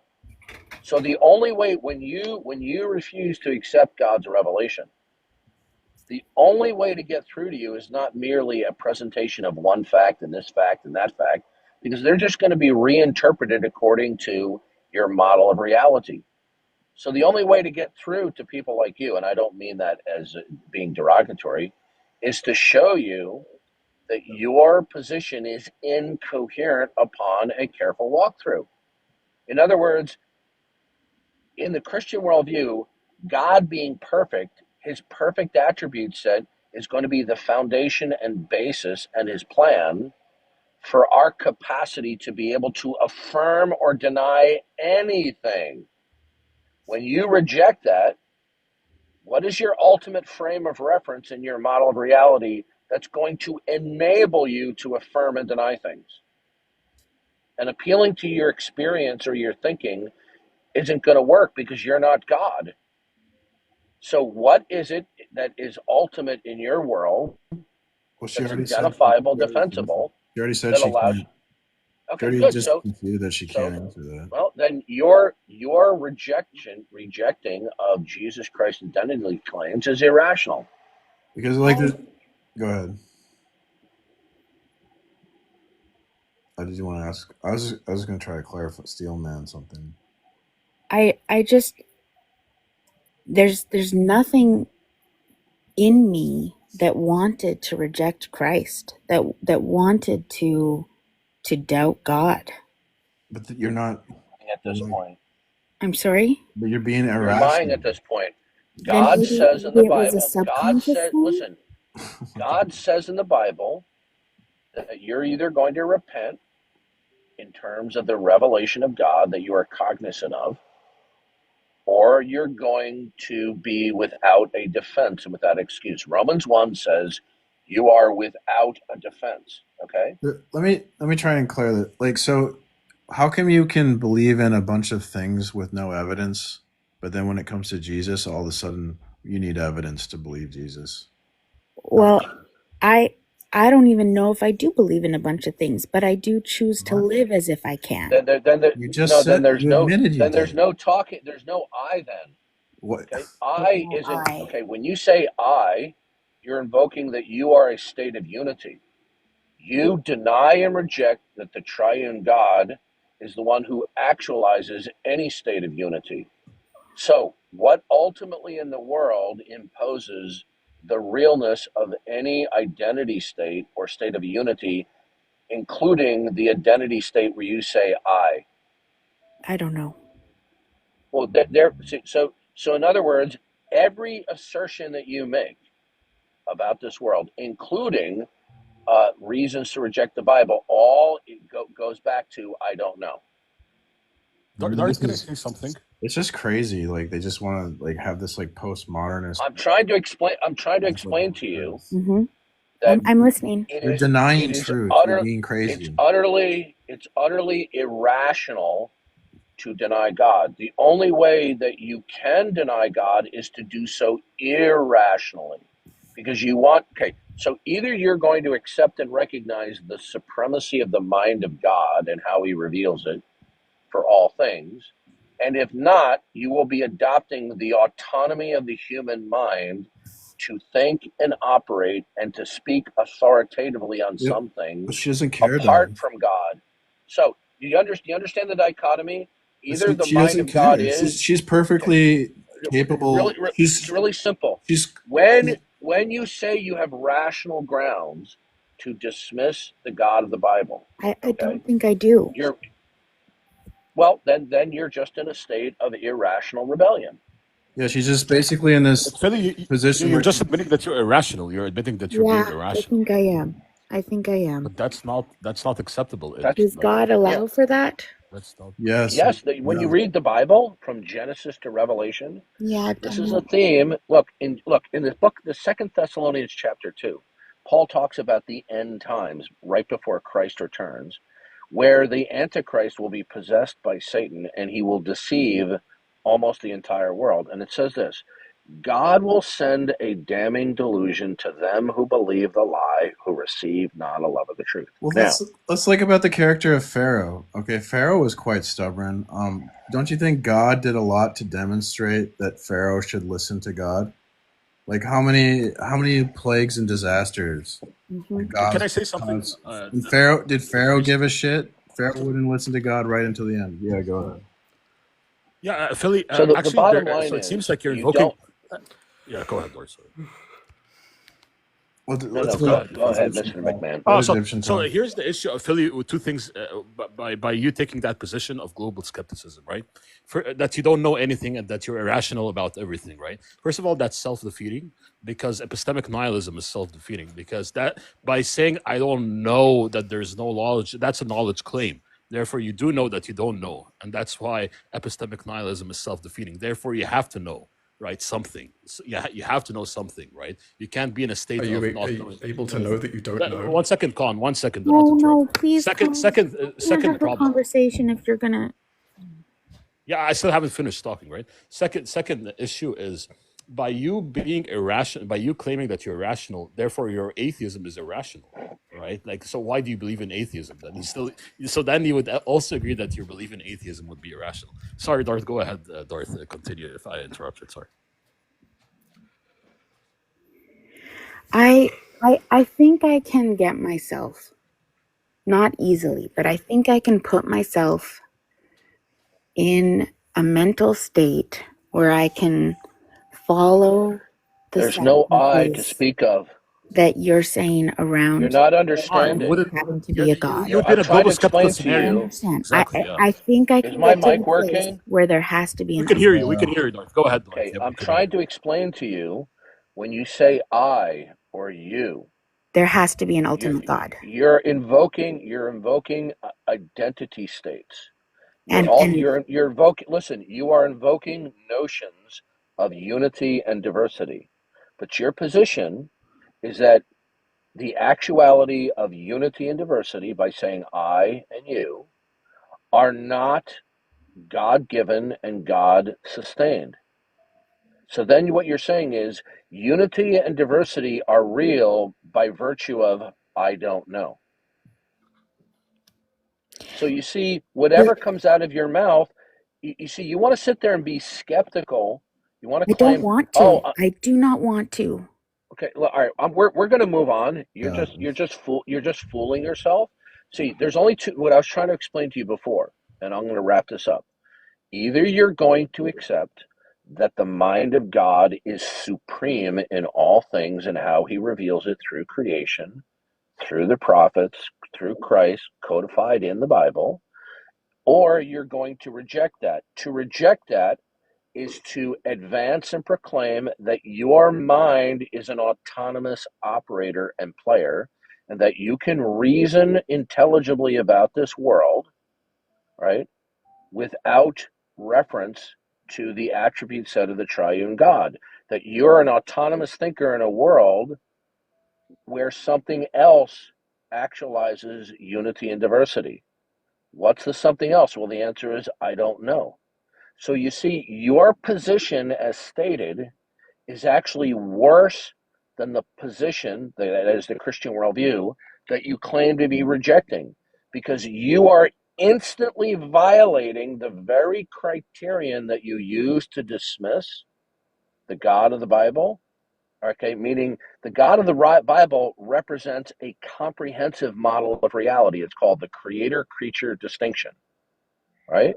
So the very criterion that you use to dismiss the creator-creature distinction, when you start speaking outside of that model of reality, you're violating your own criterion, because the model of reality that you're invoking, at least implicitly, is not supported in fulfillment of your criterion that you use to dismiss the Christian worldview. Thank you So for your position saying. is irrational. I appreciate that Okay, because thank you I'm for not doing it. coming. Welcome, Khan. How we doing? Welcome. Are you an atheist? Yeah. You've spoken with me before. Have you forgotten? Atheist, answer Darth. Dude, Holy I shit! said Why are you so angry? Yeah, I okay, am. okay, all right, yeah. If you're rude one more time, I should have ejected you, but because I'm in a relatively good mood, I won't. If you're rude again, you'll be ejected without notice. How was I rude? Okay, goodbye. Yeah. What's this guy doing? nice fake Kamala Harris laugh. Giggling like a little schoolboy or like a Yeah. Kamala Oh no. Harris fan. That's reminiscent of a fake Kamala Harris laugh. Yep. Yeah. So you come up here and you want to act like a punk ass, then you're gonna get treated that way. Okay. Call atheists. Yeah. Okay.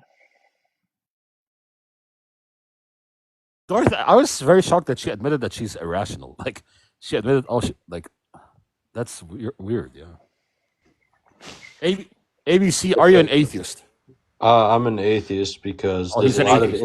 there's a lot of inconsistencies in the Bible that don't line up with Doesn't reality. follow that atheism is true. Okay. Go ahead, Darth. Yeah. For example, Yeah. the Earth isn't Hold 6,000 years old, which on a is second. one. Hold on a second. Hold on. We're gonna go through this one thing at a time. Why do you keep interrupting me? And you're interrupting her last time, like I'm every time she spoke, bro. I'm about to kick you. I don't give Because a shit, bro. You're doing Kick me. I don't doing care, what's bro. You keep called interrupting everybody, you Good, faggot. okay, sir. Kill Okay, yourself.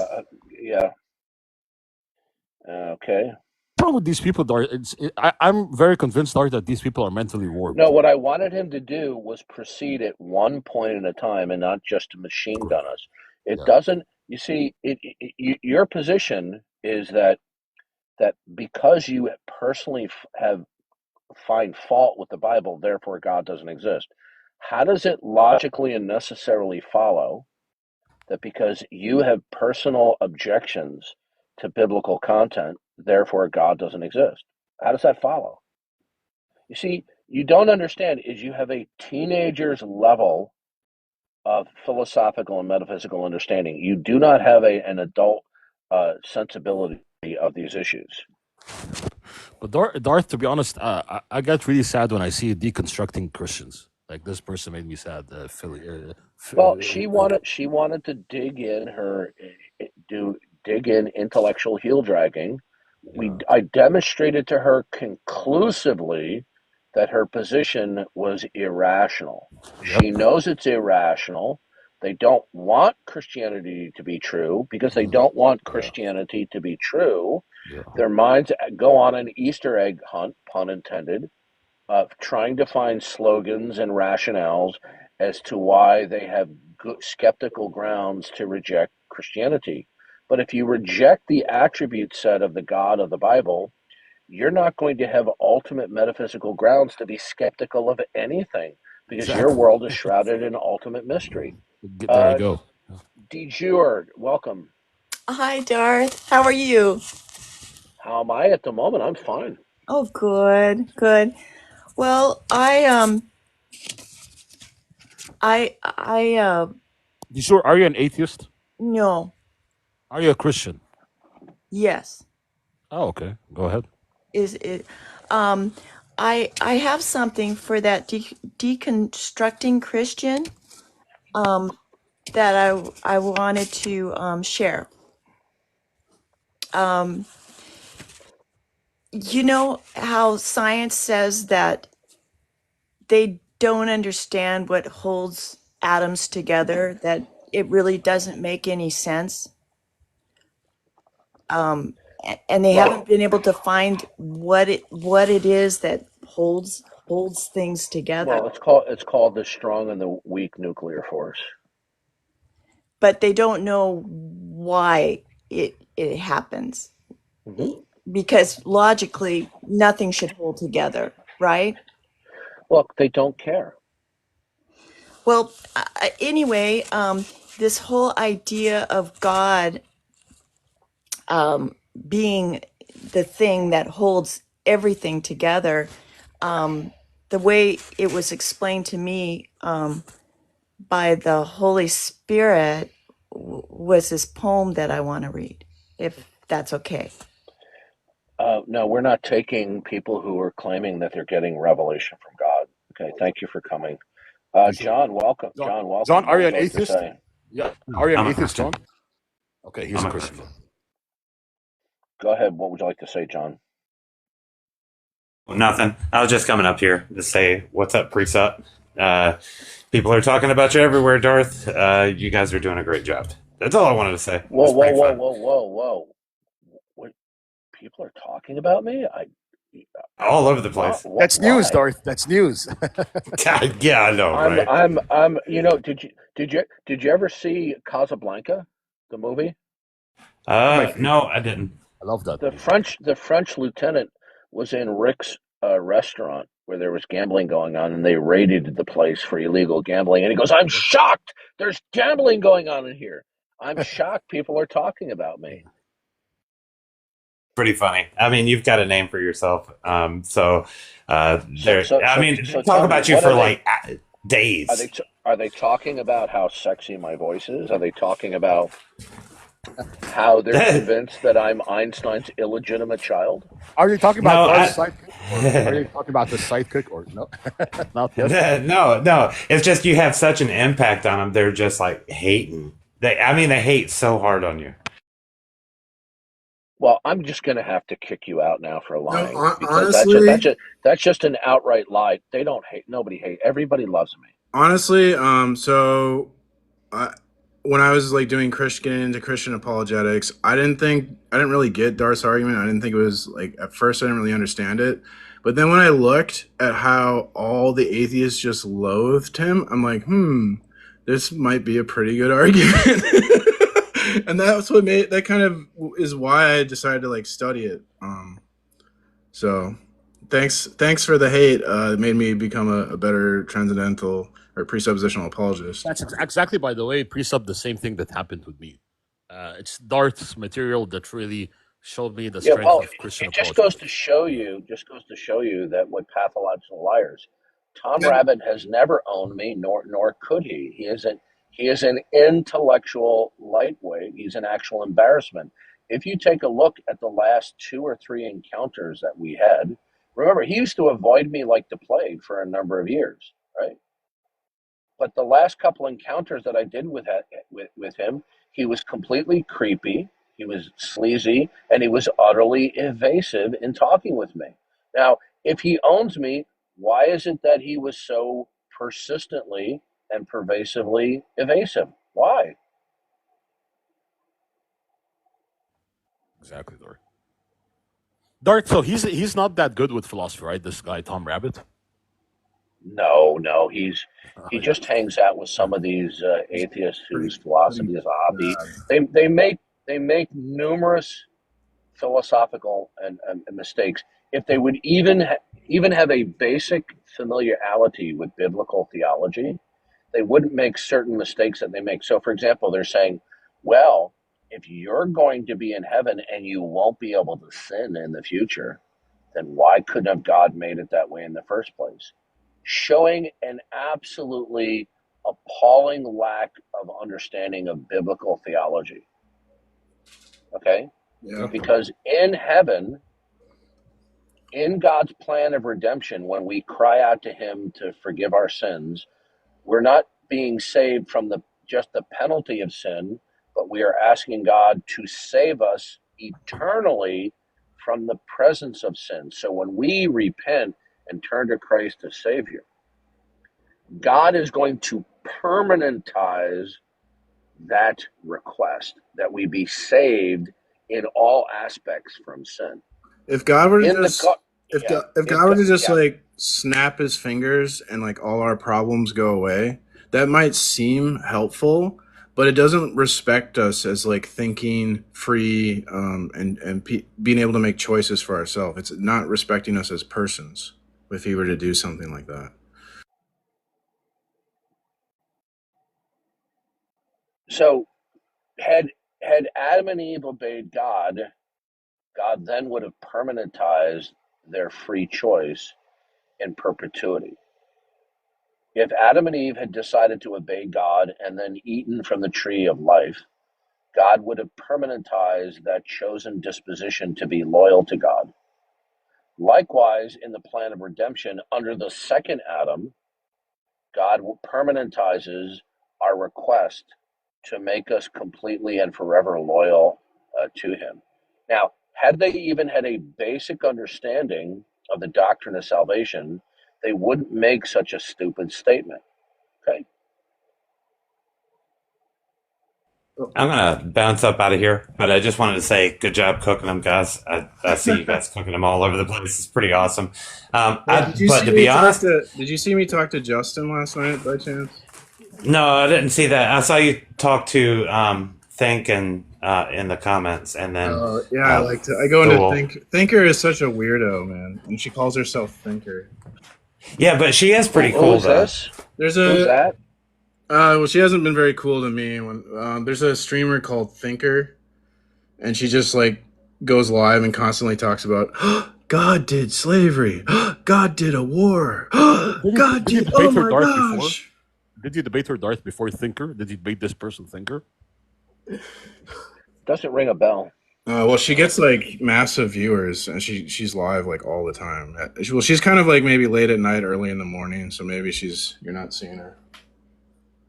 But I mean, a lot of the atheists, I would honestly rather hang out in an atheist room and try to proselytize to them than actually go to a Christian live and hang out. I mean, it's just so much fun. And people are just, I mean, they're actually really good people. They're just kind of lost right now. Their thinking's a bit off, I would say. Yeah. Okay, well, thanks for coming, man. I never got to finish my story about deconstruction, Justin, from last night. Where like so he was getting precept wrong. Where he was asking, oh yeah, they asked for the premise one, they didn't understand it. Then where did it go from there? Basically, I explained to them like God's not just like proving a fact like the shape of the earth. That God is like a system, where which we would like a standard for truth. So if you're telling me like my standard of truth is like not the correct standard of truth, then like, well, what is the correct standard of truth? So I was flipping it back on them. Also, not accepting premise one constitutes the denial of premise one. And so when they ask for an argument for that, I mean, first of all, premise one is not not a conclusion. It's a premise within an argument. So if they're rejecting what they're objecting to is not the validity. They're not objecting to the validity of the argument. They're rejecting to the soundness of the argument, and they're objecting to premise one. Right. Okay? So the premise one is that there is a single causal first principle that is characteristically perfect in all respects, including that it is an agent from which all things derive and depend. Okay? Now, when we say what's the rationale for that, is because number one, reason and truth could not be without such a state of affairs. Number two is that single causal first principle that is perfect in all respect has taken the initiative to reveal itself in creation. That is why we put that on the table. But Darth, I'm talking to like dummy Justin deconstruction zone. So like if I say what he won't understand any of that. So I was trying to dumb it down and just say like, look, God isn't just a fact. He's like a standard of truth. And so if you're saying like, well, you don't accept my standard of truth, well, like what standard of truth should I adopt? And you're telling me to let go of my standard of truth, and well then so if God isn't this God being the single causal first principle is the ultimate referent without which you couldn't talk about truth. Well, so when I make this move, then that flips it back to Justin. So I'm like, Justin, like how do we prove things? Like what's your epistemology? And like if he doesn't even know, right? Of course, he has no answer to this question. And I'm like, I go, Justin, I'm sorry, but this is like embarrassing because you do a live show like all consistently all the time where you ask people for proof of God and you don't even know anything about proof, evidence, or epistemology. Like, is that not shameful? And then I basically left after that. So, because I don't think like if these people don't even know what evidence and proof is, it's like, how are we going to even prove anything to someone like that? So I felt like that was quite embarrassing for Justin, but that's also my opinion. So, but anyways, no one wants to. There's no intellectual, rational atheist. By the way, for those of you who are trolls who keep on showing up in new accounts, I have a new weapon of my warfare. Because you're using the same phone for multiple accounts, okay? I'm going to report each one of those accounts, and those accounts are going to be tied to a specific device. So you're going to have to change devices, okay? So every time they start posting their defamatory material, not only am I going to block their account, I'm going to report their account, right? And the algorithms of TikTok will spot that it's the same device being used over and over again for different accounts, and it's going to block the device. They can't log into TikTok anymore, Darth. Say that again? They won't be able to log into TikTok anymore with that device. Well, yeah, once enough reports have been done on a device and it turns out they're valid, because they can see everything that this device is posted under different accounts, and they're going to see that they're making defamatory statements and things like that over and over again. So keep on with the slander and defamatory responses. I'll just keep on reporting your account, and then in a matter of time, they're going to block your device. That guy made like 1 million accounts. I was blocking accounts left and right. I blocked every single one of them. Now I'm going to start reporting them every time they show up. So do you think TikTok, if they have algorithms where they can use AI for all sorts of things, that they're not going to see your device? how do you think they can shadow ban somebody having an alternate account on the same device? How do you think that happens? Of Okay, good. reports.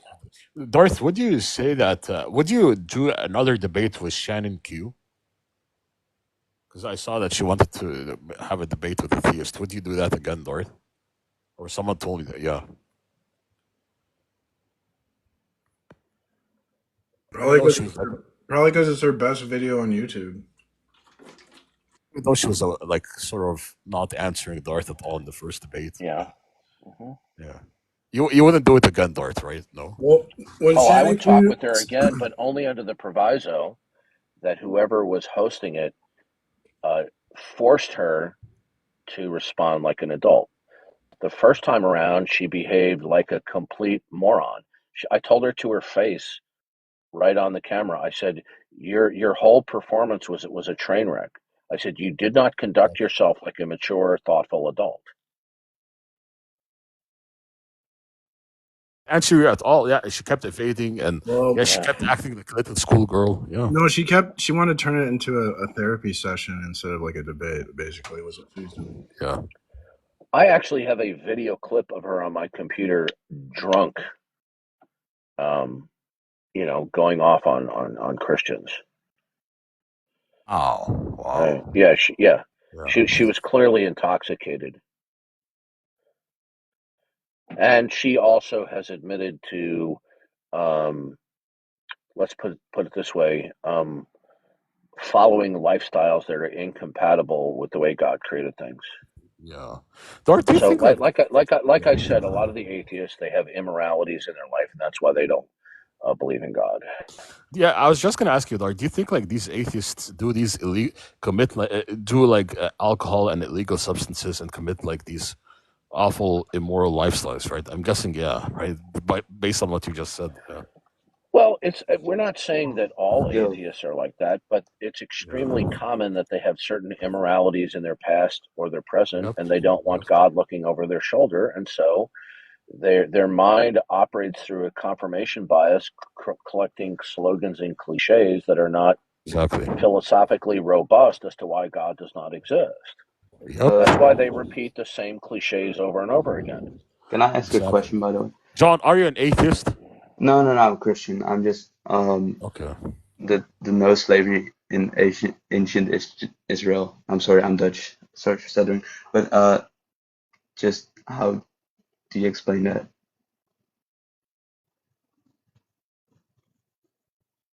Understand his question, Darth. Did you understand what he was asking, or Oh, I'm sorry. Like your statement of no slavery in number ancient 3, no Israel. slavery? Yeah. Wait, yeah, go ahead, Yeah, Darth. so we're making a distinction between like voluntary servitude Okay. and like involuntary slavery, where you can like buy and sell people and own them as property. And so that didn't happen in ancient Israel, but there was like an institution of servitude that was more like an economic safety net. It wasn't like evil or dehumanizing or racially based or anything like that. No, that's true. But doesn't like I've a hard time explaining Leviticus 25:44 verse to verse 64 no, 46, I'm sorry. To atheists. How do you do that? Because that doesn't talk about I think at least it doesn't talk about John, it can I being ask you a willingly. question? Yeah, I'm sorry for sure. interrupting. Can you tell me what's the 5th book in the New Testament? Not out of my head, I'm sorry. But I'm Yeah, I don't think you're a Christian. That's the no, problem. How long have you been a Christian, John? I mean, I've been it for my whole life, but I've been studying it since like 1 year. Oh, you've been studying it. Okay, I'm going to ask you a very The 5th simple book of the New question. Please don't Testament. interrupt. I'm going to ask you a very simple question. Okay. I'm going to give you a quotation, and I'm going to ask you which of the following 4 people made the statement. Okay? Sure. Was it the apostle? Please don't interrupt me, because if you do, I'm Okay. going to kick you. No, I'm not Okay, trying to. goodbye. No, please.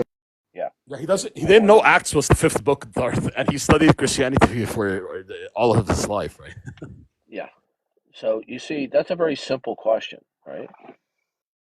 I always know, Darth, that these people are pretending to be Christians when they talk about the slavery. When they say, "Oh no, chattel slavery existed in the Old Testament," no Christian should ever say that, and no, it doesn't exist in the Old Testament. Actually, it's prohibited. God told the Jews, "Do not oppress your fellow Israelite or foreigners the way you were oppressed in Egypt." How were they oppressed? By forced confinement and forced labor.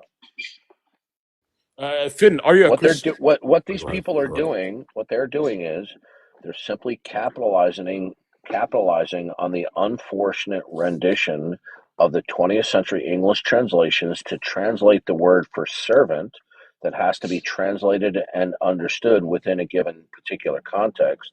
They're just simply thinking that the word, because it's translated slave, it refers to antebellum type of slavery, which it does not. Darth. If we have here Darth Finn. Finn, are you an atheist? Yes, I'm an atheist. Okay, go ahead, Darth. Okay, so here's the rule. I will say this once. I won't go over it again, nor there will be any argument. If you dodge or evade or you lie about what you really believe, you will be kicked without further warning. I think I've spoken the rules very clearly. Tell me why there's no God. I believe that there is no God because I think it's very closed-minded to say that there was just a man that appeared out of nothing and created everything. What you just are okay. How old are you? 18. Okay, thank you for answering. Okay, saying that something is closed-minded is neither here nor there. It's just a vague characteristic. Okay, No, yeah, that's so just my either opinion. listen. All right, but what you stated is not in the least bit philosophically substantive.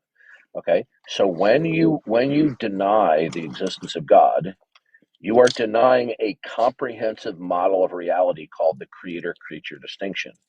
To deny such a model of reality is to invoke, either explicitly or implicitly, a comprehensive model of reality, meaning the not God world.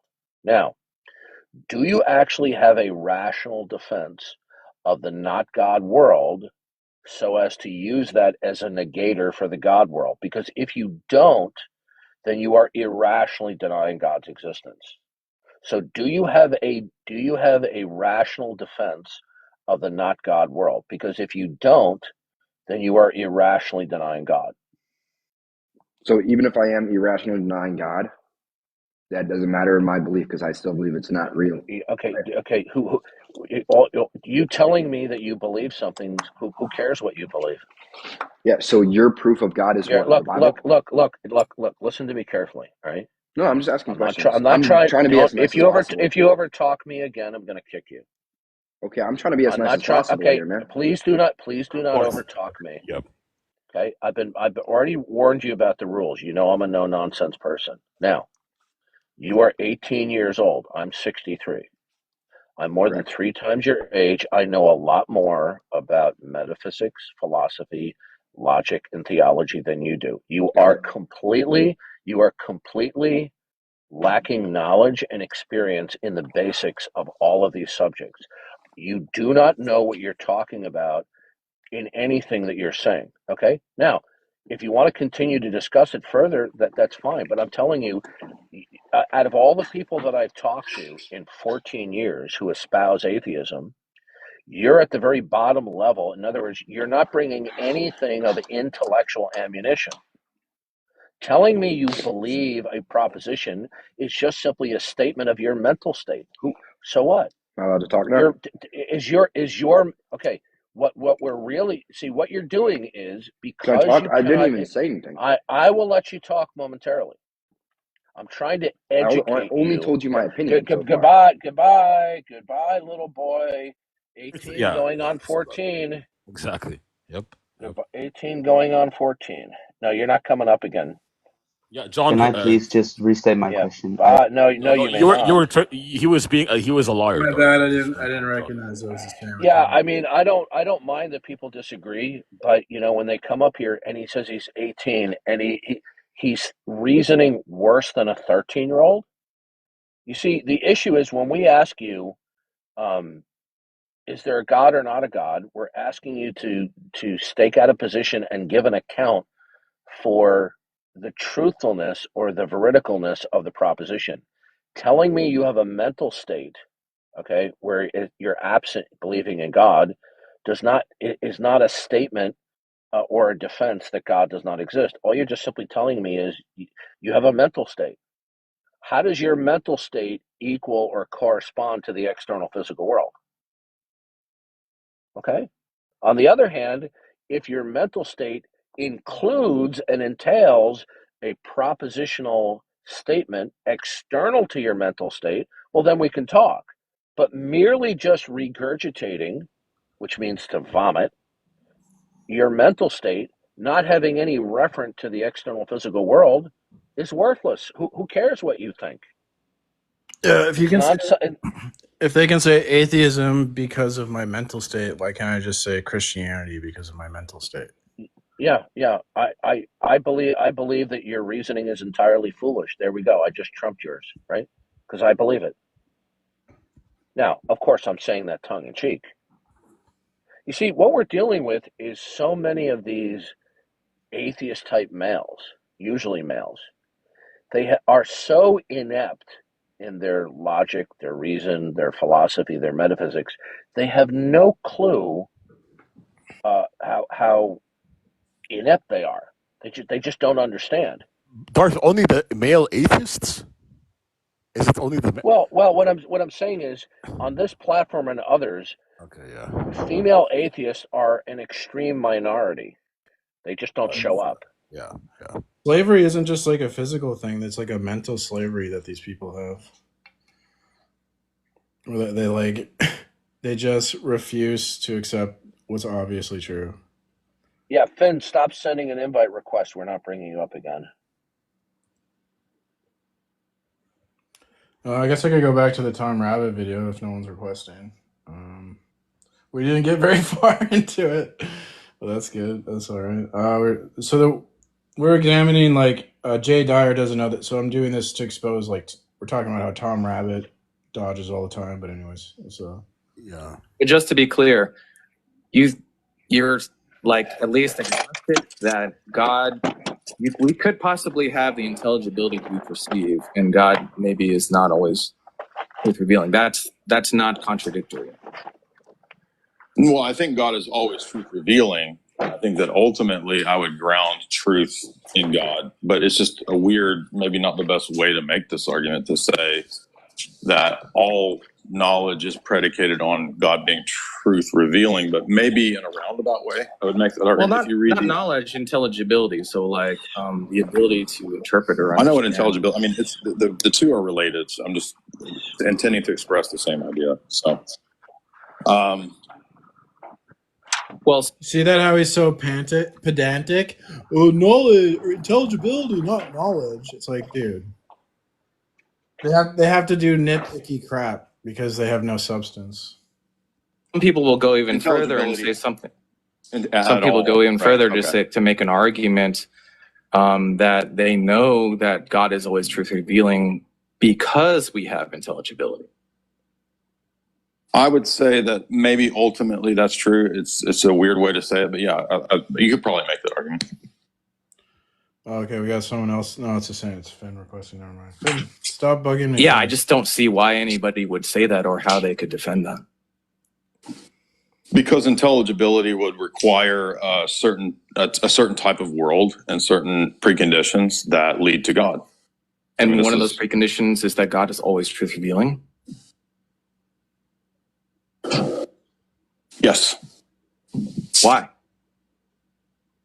I mean, why is that necessary? Because we're grounding truth in the person of God. So we go beyond the Platonic, conceptual ideal justification. We're saying that it's not just ideals in the Platonic realm, it's actually God himself. Because, again, truth claims require a certain kind of world. In a certain kind of world where you have objective criteria, where you have truth and falsehood, and thus logical laws and universals. And so to have universals requires a certain kind of world. Or at least a 2025 Jeep Compass Limited for So what's going on? Oh, that's. Oh, me and Darth were going over a discussion because we were talking about how Tom Rabbit prevaricates. So I was trying to show a good example of it, but we're not getting too far. At some point, So it starts out with Tom asking dumb questions, doing his sophistry, which Jay, easily deals with because Jay's not a moron. And so then it gets to a point where Jay starts asking Tom questions, and he just completely dodges me. I don't know where. Maybe I should fast forward to that Okay. part. Let me just give a quick example that I use. So, example is that someone is crawling on the sun-scorched sand of the Sahara Desert, dying of dehydration, right? And right before they die, God whispers into their ear. By the way, I love how these atheists, they love to do these extravagant, wild hypotheticals about like space and time and just like crazy pretend imagination hypotheticals. But then they're like, you believe in a sky daddy. This is why this is why I say that people like Tom Rabbit and others, they have a teenage. Yeah, he's a sophist through and through, and all of his friends, that whole group. Is that there's an even number of hydrogen atoms in the universe as opposed to the truth that there's an odd number, right? Now, instantaneously after he tells that lie, right, like this concept of God, halfway around the world in a diner in New York, a man orders a club sandwich. This and is so ridiculous. Now, because God told that lie, the waitress can't understand what he's saying. Does that sound right to you? Well, the analogy is false.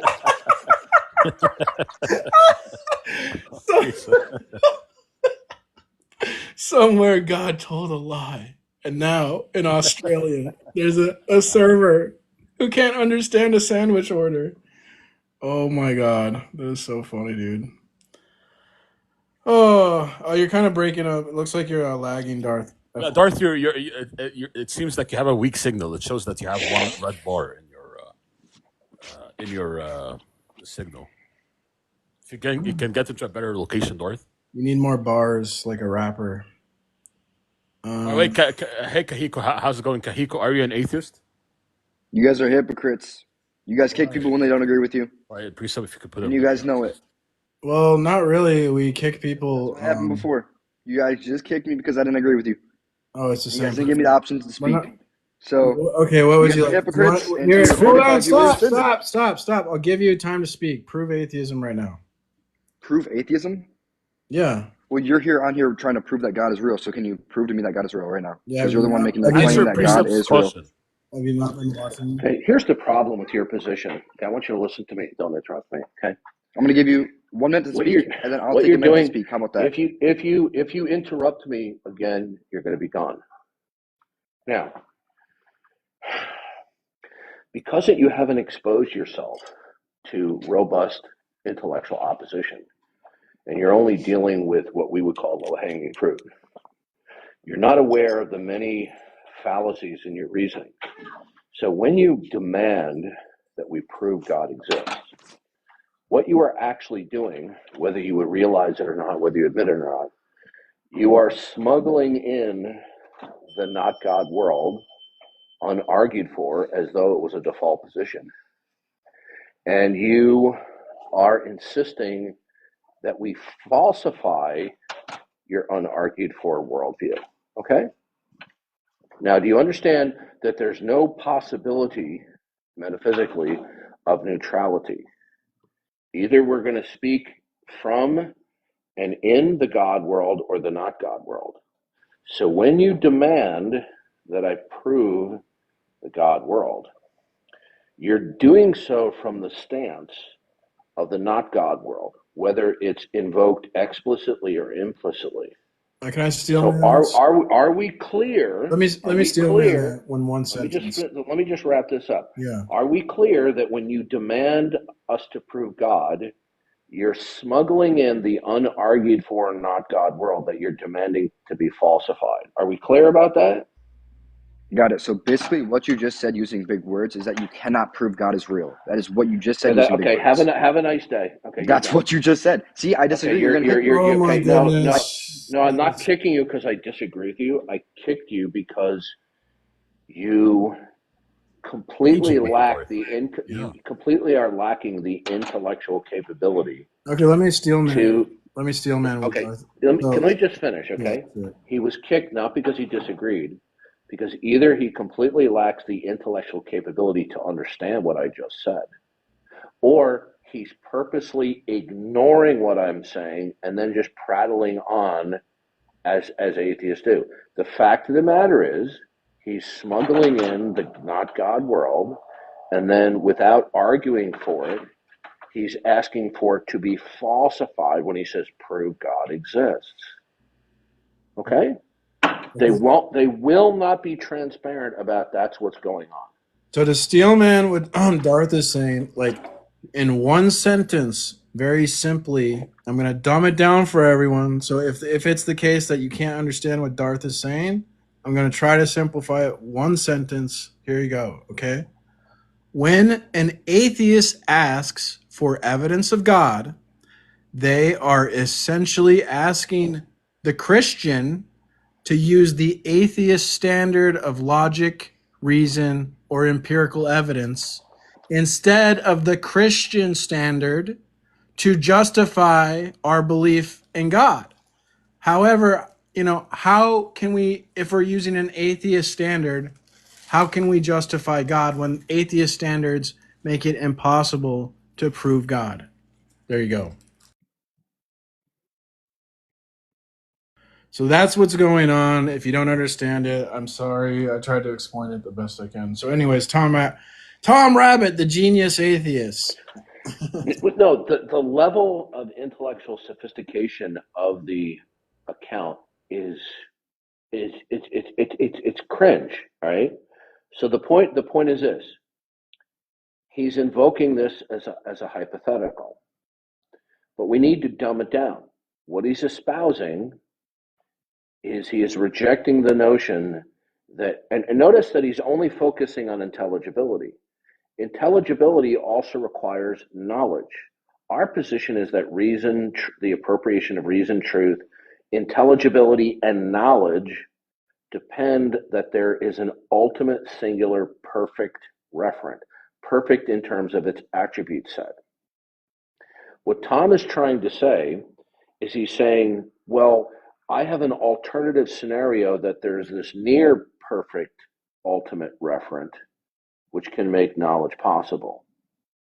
But the moment he says there that there's this near perfect ultimate referent, then how do you know that it is the case that you have a near but not completely perfect ultimate referent? Okay? Because if your ultimate referent is not perfect, right, is not perfect in all respects, you have now undermined your claim to be able to have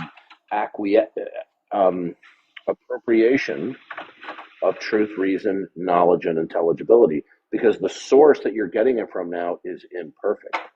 So if your source of knowledge is compromised, for example, like if it were the case that there could be some knowledge outside the source of knowledge that would undermine the source of knowledge, then knowledge would be impossible. Yeah. So now, if they're going to say, "Well, God is perfect except for one thing," well, then He wouldn't be perfect. Then, if you're going to say that God is going to be always truth revealing, intelligibility and knowledge giving in all respects except for one thing, where did that scenario come from? Where'd you get it from? You would have gotten it from that imperfect God. But if that God is imperfect, then that knowledge base about the character set and attributes of that God, you don't have a basis to ensure that that's the case. So I think that's probably the best way. So Tom is demonstrating that as a man of 40 years of age, okay, in his 40s, that it's just the mental gymnastics of teenage level thinking. Okay, I mean it's cringe that he would bring this rationale. Right. I mean, it's beyond cringe. Jay should flip this back on Tom. This question of like, if God lies on one thing, does like somewhere in the world does the sandwich order become intelligible? So that was Darth's response to the question. Here's Jay. It's because it's predicated on a world in which God does lie. And our argument is that God doesn't lie. So, I mean, I'm fine with thought experiments, but it's a thought experiment that's not applicable to Right. our I worldview. understand that your position is that Christian God does not lie, but I'm asking what for a conceptual analysis of, like, I'm asking basically for the contradiction where God tells that one lie in that situation, and now the waitress can no longer understand what Yeah, he's because saying. you're not Why is that the understanding case? that the argument is about the comparison of systems at the paradigm level. It's not about giving a thought experiment example where you could think of a defeater. Well, it is, because you said that the tag argument is used to compare worldviews. It's a, what did I just say at the beginning? It's not a possible example in our system. So it'd be like saying, what if there's a world where God doesn't exist? Right? This is like JF's example that he gave when I debated JF. He's like, okay, well, what about a world where God doesn't exist? See, Can you pause it?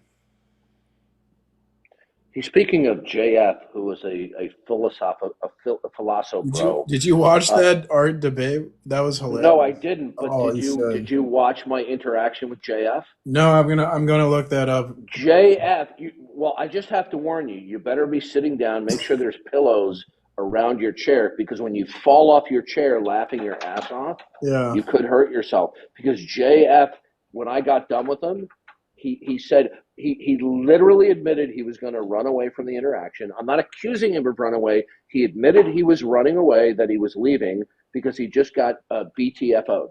Okay, those are his words, not mine. Really? I'm gonna look that up as soon as I end my life. Yeah, well, just tell me if you fall off your chair and hurt yourself, you were forewarned. I suppose we could listen to it after this. Maybe I think I kind of want to get to the point where Tom Rabbit starts. Should I keep going then? I guess. Yeah, go ahead. Right, exactly. So I think Jay's response is kind of similar to what you were saying. I think you were more precise, I guess. But Jay's sort of trying to point to Tom that we're talking about different systems. So he gave a. Yeah, I mean, I don't disagree with Jay. Jay is just presenting it in a bit more academic presentation. I'm trying to, and I don't do a perfect job, I'm trying to make it a little bit more clear to these people, and less of an academic presentation. But Jay is basically saying the same thing. That's what I'm trying to do too. And I think the fact that the more people we have trying to break this down and make it easier to understand, it's going to be good for the overall health of presuppositional apologetics. Because I think our big problem is that people the argument's going over their head. So I'll keep playing. See, what Tom Rabbit is doing is he's invoking a not Christian God world, right? So when we invoke the Christian God world, it's not in virtue of a hypothesis or a probabilistic argument, it's revelational. So if he's going to invoke a hypothetical worldview, what is the means of which he knows this model of reality and this God? Well, it's that an imperfect God communicated to him about these attributes. You see, like teenage thinking, they're just foisting this extravagant, mind experiment that is without basis. How would you know this hypothetical were to be true? Exactly. Could you know something on the receiving end of an imperfect God? Yeah, we can't. Why are we to do a hypothetical is to miss the point of the argument. The argument is about hypotheticals. The argument is about what's ontologically the case. So I'll keep playing the video. And that's fine. And I could just say that when you use the tag, right, as you said, you use it oftentimes to say, it's true. Your worldview is true, right? Because of the impossibility of the contrary, right? Right. So I'm presenting an alternative worldview. Yeah, it's missing the argument. Right. It's missing the argument. It's not a situation where you just think up whatever. It's a debate about preconditions of knowledge. So one of those preconditions I gave was the possibility of there being truth claims, the possibility of having true knowledge. And those are grounded in things like universal categories and or universals. So your argument, your hypothetical is skirting the actual question of preconditions for knowledge. And it's saying, well, what about a world where God lies? Yeah, but I'm asking why it's not just asserted blankly as a precondition, right? you think that there is because a logical impossibility. You say, yes, my view is true due to the Can you impossibility pause of it the again? contrary. Correct. You bring your worldview. So either Tom Rabbit in his shallowness that he actually believes the scenario, or it's a scenario that he does not believe is true or veridical. Either way, he's screwed. Mm-hmm. Okay? So the point is, he's offering a hypothetical that he doesn't hold in opposition to the Christian representation of God. But you see, that's not the worldview that he holds to. So this is an elementary, teenage level basic fallacy. Yeah, so it's a hypothetical emphasis on the pathetical. Yeah. To the table, that's and I'm not going to all show that you the there- contradiction. Yeah, you're not giving an actual worldview. You're giving a hypothetical system or example that's impossible in our worldview. So, in other words, if you're going to critique my worldview, it's got to be a critique of what's in my worldview.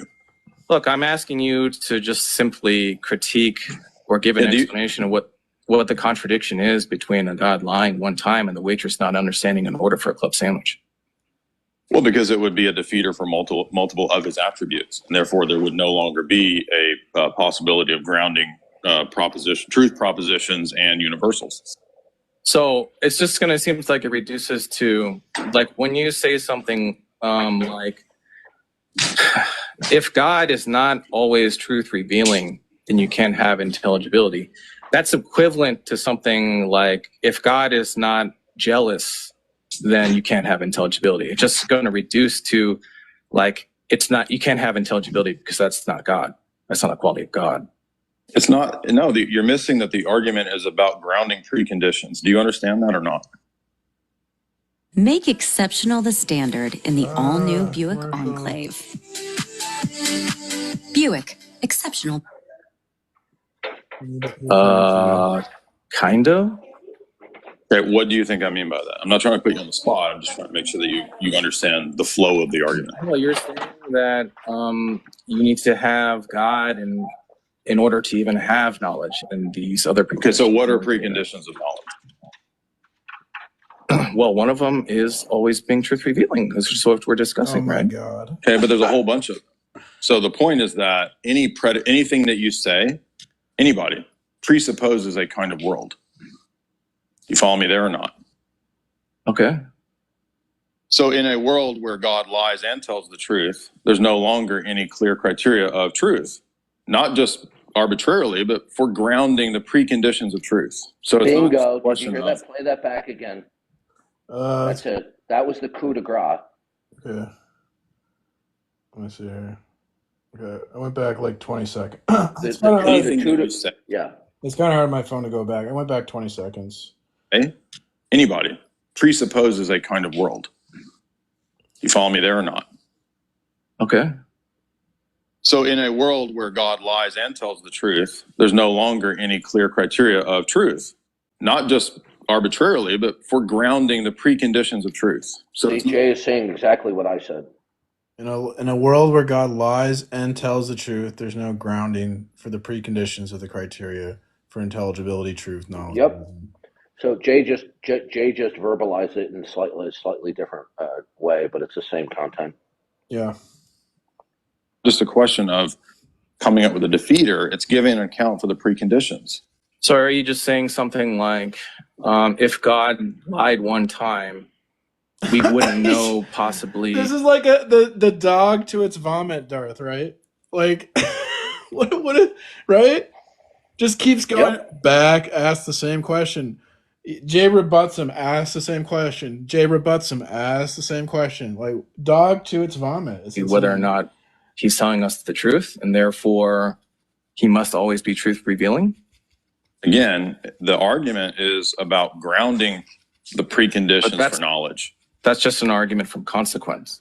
Oh my God. No, it's not. It's an argument about the preconditions of all. I've heard that one before. That's just stupid to say. An argument from consequence. What's a consequence without the preconditions of knowledge? Dipshit. Yeah, you see, Tom is just this is pure sophistry. This is why it's so cringe. truth and all claims and all knowledge. It's much stronger than that. It's not an And he's getting completely wrecked in this conversation. He's posting this on his channel like he's proud of it. It's like he doesn't even understand. He must not understand what a moron he is. different consequence. It's saying that to have knowledge at all requires a certain kind of world. Do you understand that? A certain kind of metaphysics, a certain kind of epistemology, a certain kind of ethics. Yeah, and I'm asking why. Specifically with regards to this one attribute. Because now we lose the possibility of truth values. Yeah, but what's the contradiction, though? Can you? Okay, What's the the contradiction is it's a contradiction, then? performative contradiction. Yeah. See, they expect the contradiction to be glaringly obvious. Okay, it doesn't have to be glaringly obvious as long as it's still there. It's a performative contradiction. But you'll notice Jay made himself very clear. There's no longer any standard for truth or falsity about anything, and Tom just ignored. Yeah, he just ignores it and then talks about contradictions. Like, well, contradictions require a standard, a criteria, and Tom just ignores this, which is this is what they do. This is a standard MO. They ignore devastating points. Black Knight syndrome. Yeah. So it can't possibly be the case because otherwise I might be again, wrong you're about something. you're not understanding of what I mean by grounding the preconditions. Can you mute it for a second? The preconditions are grounded in. What Jay should have done, see, as good as Jay's presentation is, it tends to be more academic. He needs to include more of a polemical reaction. And what he should say is, this alternative model that you're proposing, is this model veridical? Is it true? Or is this model a hypothetical that is incompatible with your model? Okay? So what Tom is doing is he's introducing a worldview body double. Right. Even though Jay's made it clear that this hypothetical would be. Yeah, you need to go after these people. Yeah. Is this alternative model that you're talking about, is it something that you hold as true and veridical? Or is this hypothetical model contradictory to your actual model of reality? Up until this point, Jay has been patient and long-suffering and cordial with Tom's sophistry, and I think Jay's about to lay the law down. So God, if God lied, the preconditions are no longer true. So walk me through how when God lies about the number of hydrogen atoms in the world. Because all truth claims and predicates are grounded in universals. Universals are grounded in God. If you take out God, the universals go. Then goes predication. Is that clear enough? I think so, but I mean, let's say that it's possible for God to even lie, but I mean, that wouldn't mean. Okay, so again, you're importing stupid ass questions that are not possible in the worldview. Do you not understand why that doesn't work? Well, you were just critiquing the view where he told a lie, and then with the ramifications of that. So do you understand? Unable to critique this worldview. Pause it. See, this is exactly the teenage behavior. Jay has delivered a devastating rebuttal and a coup de grace, okay? And Tom Rabbit, it's like in a coup de grace, the king performs the death penalty, and then there's the decapitated head on the ground with its eyes still open saying, I didn't feel anything. Nothing's been done to me. I'm still here. I'm still debating. Yeah, it's like the decapitated head is still talking. I'm still alive. Very much. It's not an actual worldview. It's a hypothetical situation. Do you don't understand what worldviews are? Worldviews aren't a collection of my beliefs and presuppositions, and it's not a hypothetical that doesn't exist, right? Pause it. No. Did you hear what Jay just said? Yep. Jay is getting at the same point that I got at. Okay. Mm-hmm. Let's see. That's actually a good way to put it when they try to do this hypothetical crap, to say that a worldview is not hypothetical. They're not the same thing. Exactly. You can't defeat a worldview with a hypothetical. I don't know. Darth maybe got a call here. So I'll just keep playing the video. You're asking me to give an account for a hypothetical that in my system is impossible. So you can't import external to my system things that are impossible in my system. Look, I'm just, well, that's fine. That's fine. I'm just saying that, look, you said the tag argument is used to compare worldviews. I'm presenting Correct. a worldview in which this God tells a lie, and you're supposed to And tell I me just how told it's you why it doesn't work 4 times in a row. Do you need me to say it again? Truth claims, any truth claim is grounded in something like, for example, universals. Universals are grounded in God. If God goes, the universals go, and thus the truth claims go. So again, do you need me to say it the 5th time? Now you're doing the external critique. No, this is true for anybody's worldview. Right. So truth in my worldview is just grounded in the same. You God. haven't given a worldview because you haven't said what yours is, right? So the only Well, I'm worldview, agnostic, the but only I one don't you really see what that matters. the only one you Stop present right there. Stop the tape. hypothetical is not your actual. Pause the tape. He just said you haven't given a worldview. And Tom's genius answer was, I don't see why that matters. You see, this is pure sophism. When a devastating point has been given and they don't have a rebuttal, they're just going, I don't see why that matters. I'm not seeing the relevance of that. You see how he is imitating Jack Angstrike here? I don't see why that matters. Yeah. In other words, he's predicating without grounding a model of reality that provides for predication. And when he points out to him, you haven't grounded a worldview in order to predicate, and Tom says, I don't see why that matters. So when he says, I don't see why that matters, he's taking a response that in certain cases is legitimate, okay? And he's using it illegitimate. He's bastardizing a response that is okay in some situations. It's just a point of deflection without giving a rebuttal.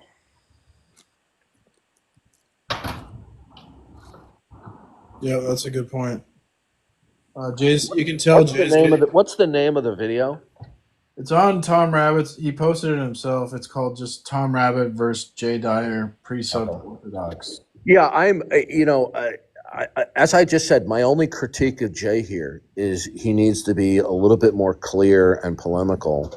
But what he just said in a mild academic way was just devastating. Responding, I don't see how that matters, is not a rebuttal. You can see how frustrating Jay. You can hear the frustration in Jay too, because when these people do this kind of crap that Tom's doing, it's infuriating because you're sitting there working hard trying to explain something, and all they're doing is working to bullshit your explanations and avoid and not listen. Exactly. Bullshit. It's really frustrating and aggravating. You said, what about one where God lies? Okay, well, no, I don't dismiss this worldview. Okay, I'm giving you an internal critique, and I'm saying that if God lies, then the universals go because they're no longer grounded in a truthful God. And if universals go, all knowledge goes. Do you not see this? This is a very simple point. No, I don't. Exactly. So now you're able you want to me to explain it for the 6th time? right? So just to be clear, I'm critiquing it on its own grounds. Now you are critiquing this worldview, which previously you said that on you're its own unable grounds. to do. Right. On its own grounds. In this worldview, on its own grounds, God lies one time. What's the contradiction with now the waitress? So for the 6th time, do you want me to explain it for the 6th time? The 6th time, universals underlie all truth claims. All of them. Everywhere. So this is insane prevarication, right? Like, do you guys see the prevarication? Has Tom at any point in this interaction dealt? You notice Jay's like, this is the 6th time I'm telling you this. At what point are you going to stop prevaricating, Tom, and maybe actually address what Jay is presenting to you, Tom? What a fake sophist. God grounds the universals. If God goes, the universals go. If the universals so go, let's say, the ground. Again, you need me to explain it the 7th time. A sometimes lying God, in this case just once. Do you know what a universal truth claims, right? Do you know what a universal is? I might not know what you mean by so it. let's move on. Because it doesn't matter what I think it is. It's a classic question of philosophy. Good Lord, dude. Hope you got that for your These are report. like the master sophists. It's like they intentionally. How about the 8th time? Want me to explain the 8th time? To predicate at all, to say the tree is green, right, requires universals. Now you can deny universals, but then you're in a whole other host of problems. But if we do admit universals, where are they grounded? Well, our system, our argument is that they're grounded in God, in the divine mind. So if God goes and God lies, then there's no longer any grounding for truth at all. And so now there are no truth claims because you can't ground them in anything above individual subjective experiences. I mean, I'm not saying that, I'm not asking you to accept God's existence from that point. I'm just saying that, do you see that there's not a problem in the argument because you're importing a hypothetical that's impossible in our system? It's like saying, oh yeah, well, I can think of a world where God doesn't exist and it's consistent. So refute that. How do you refute that, Theus? Because I just gave you an example where God doesn't exist, or God lies, or there's a computer on Mars that's just self-programming all the robots that, planted the humans here. Like JF's example. That's a consistent worldview. How do you disprove it, dude? When he's missing the whole point, that the question is about giving an account for the things prior to any knowledge claim. So he's just trying to make knowledge claims and saying, see, here's this hypothetical where your objection doesn't apply. And I'm saying you're not responding to the objection because the objection is about preconditions of knowledge, not knowledge claims, preconditions of any knowledge claims. Two different things, but none of these people can figure that out. But can't you just grant me this one lever and a fulcrum to put it on so I can move the whole world? Yeah, like the guy before him with the Grimm's paradox. Well, I'm not using set theory logic. What? I'm not using any system. I'm not doing it. Who's talking with Jay? Who's this person talking with Jay? Yeah, that's where the conversation has to go. It's the justification. To No atheist can allow, they can never allow you to critique their position because they know they'll be demolished. That's why they have to fight tooth and nail to not have to give an account for the arguments that they're using. I was like, I'm not using an argument. Yes, you are. Why are you guys being so disingenuous? At least that last dude was not disingenuous. And he's like, no, I'm here to bring an argument. Or they're all just playing like, oh, I'm not here to give an argument. I just want to ask you questions. And then like in the chat, they're like, oh, I wrecked him. I'm going to destroy that dude. He's wrecked. Yeah. So you're just a soy boy who can't just step up to the table and say what your argument is. All right, let's move on. You let me know when you're getting tired. We're going to bring up... he just totally routed and eviscerated Tom Rabbit. Tom That was Rabbit pretty good. spotted like the creepy teenager he is. How does that argument still go through? I can't believe Tom is still... F.A., are you an atheist? F.A., are you an atheist? I'm not. Okay, hold on a second. Darth Psychic, please be careful with F.A. He's a member of the family. I don't know that. One of the 5 families, okay? He's a made man, so be careful. Absolutely. Thank you, Godfather. Okay. Thank you. And if you're not familiar with the Godfather movie, you can watch that, but F.A. is a made man. I personally will not publicly criticize F.A. other than the fact that is one ugly baby picture. I'm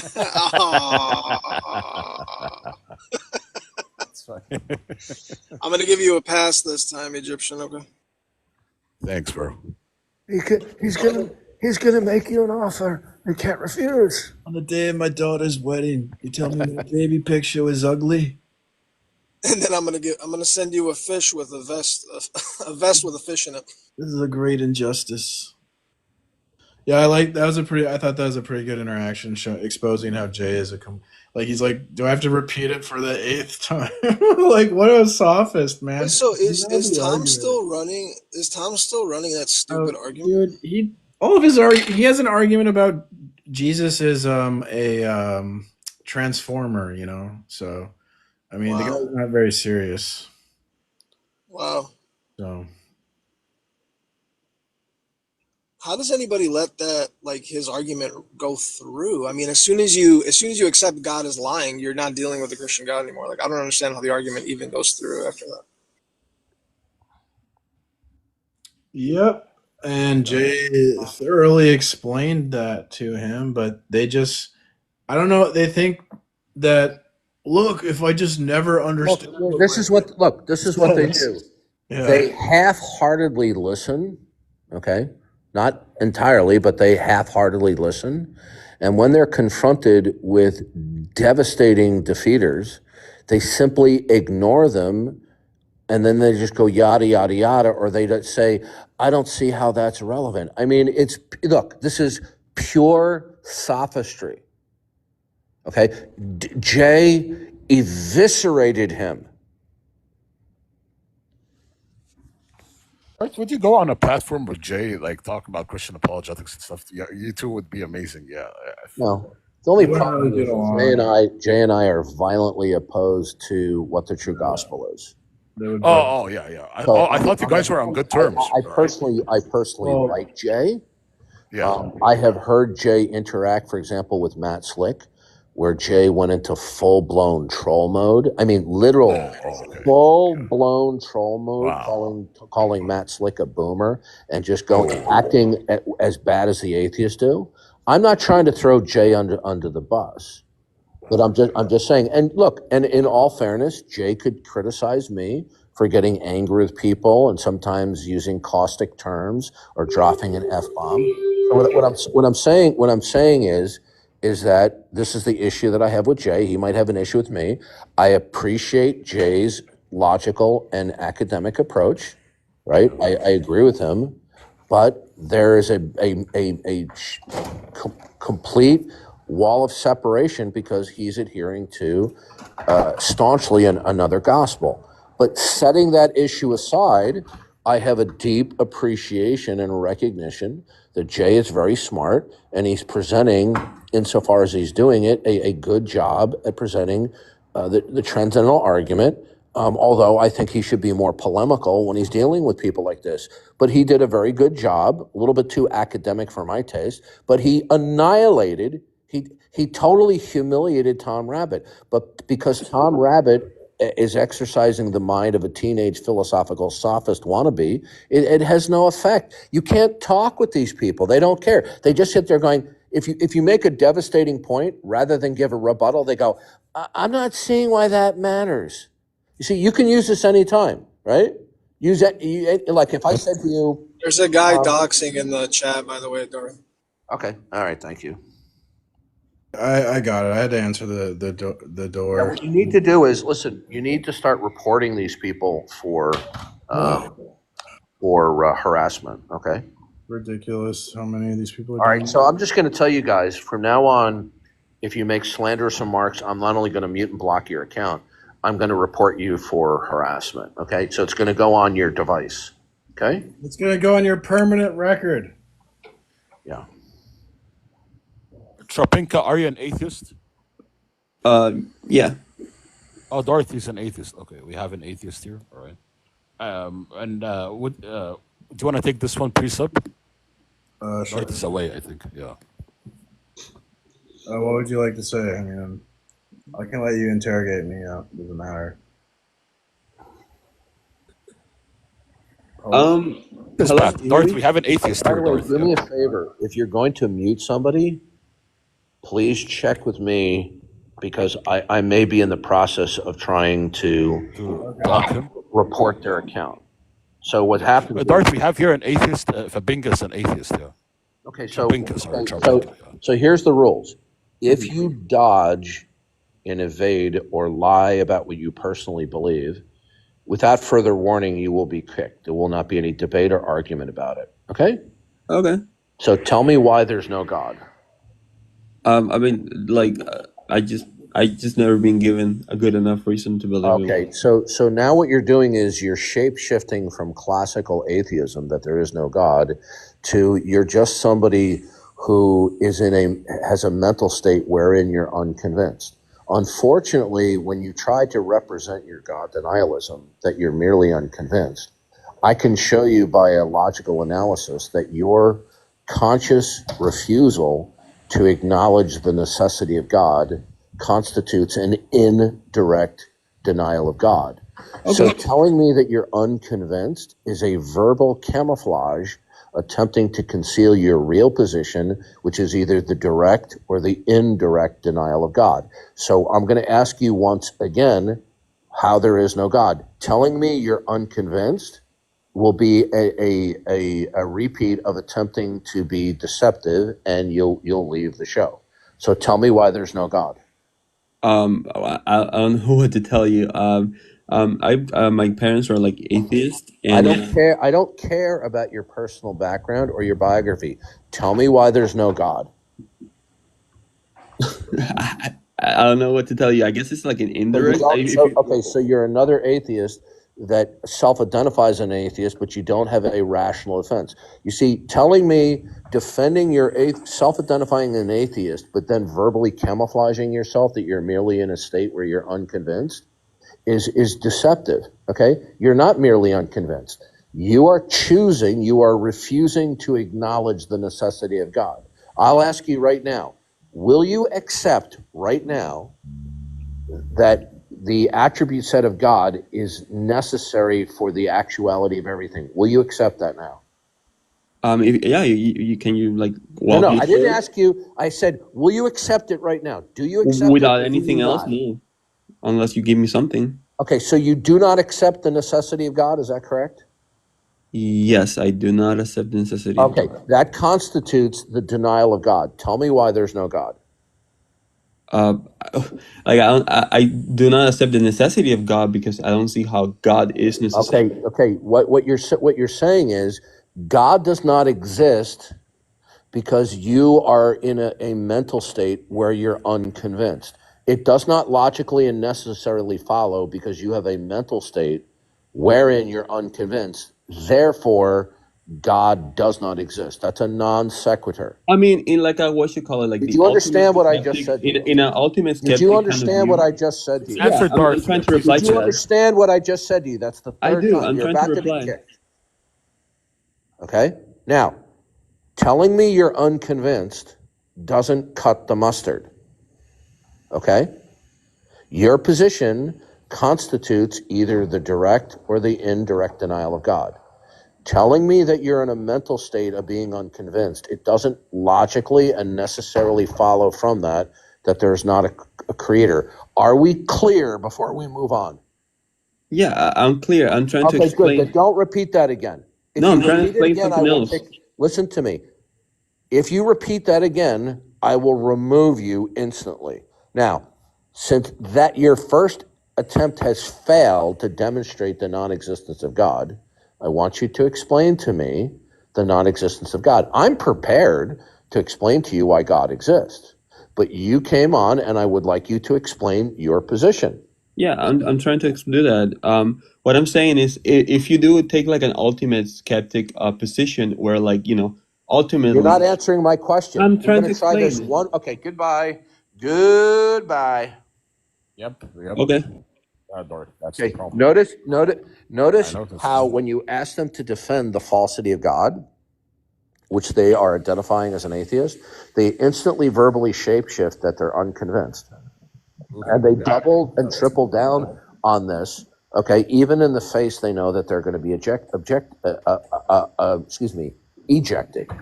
Yep.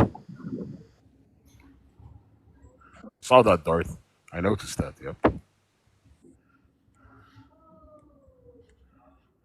Darth, we have here John. John, are you an atheist? Looks like he's teacupping, which means he swiped out. So we can't hear you, John, if you're not in the application. See, I love this with these people that are coming on here with new accounts over and over again, slandering me. What they don't realize is that the TikTok is going to pick up on the fact that they keep on getting reported for harassment, and it's going to be identified with their phone. Not going to be able to enter TikTok again. You understand that every time you form a new account, it's going to be identified with your device, whether it's a tablet, your phone, or your computer. Exactly. Okay? John, are you an atheist? Agnostic atheist, yeah. Darth, go ahead. He That's says he's a contradiction in terms. In the English language, as well as in philosophical literature, theism and atheism are judgments and propositions about the existence or non-existence of God. They are both constitute judgments. Theism is the positive judgment that God exists. Atheism is the positive judgment that God does not exist. Agnosticism is the self-representation not to make a judgment.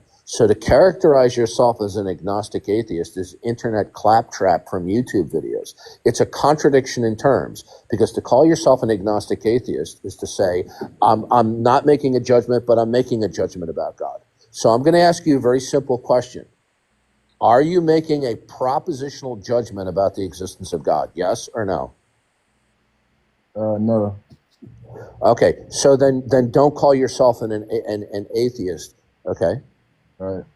Okay, now, if you're going to call yourself an agnostic, that too is a problem, because the agnostic claim is to say, I'm not making any judgment at all. Is it your position that you are not making any judgment about the existence of God? I don't think I have adequate information. Get closer to your phone, please. Yeah, I don't think I have adequate information to make that Get closer judgment. to your phone, please. You hear me? Yeah, but it's muffled. Yeah, I don't think I have adequate information to make the judgment yet. Okay, you're not making your answer clear to me. Are you making no judgment as per the existence of God? Yeah, that's right. Okay, no, that's false. Okay? You have made a judgment. You have decided that there is not a God in whom has made himself clear. Let me repeat that again. Wrong. You have made a judgment that there is not a God in whom has made himself clear.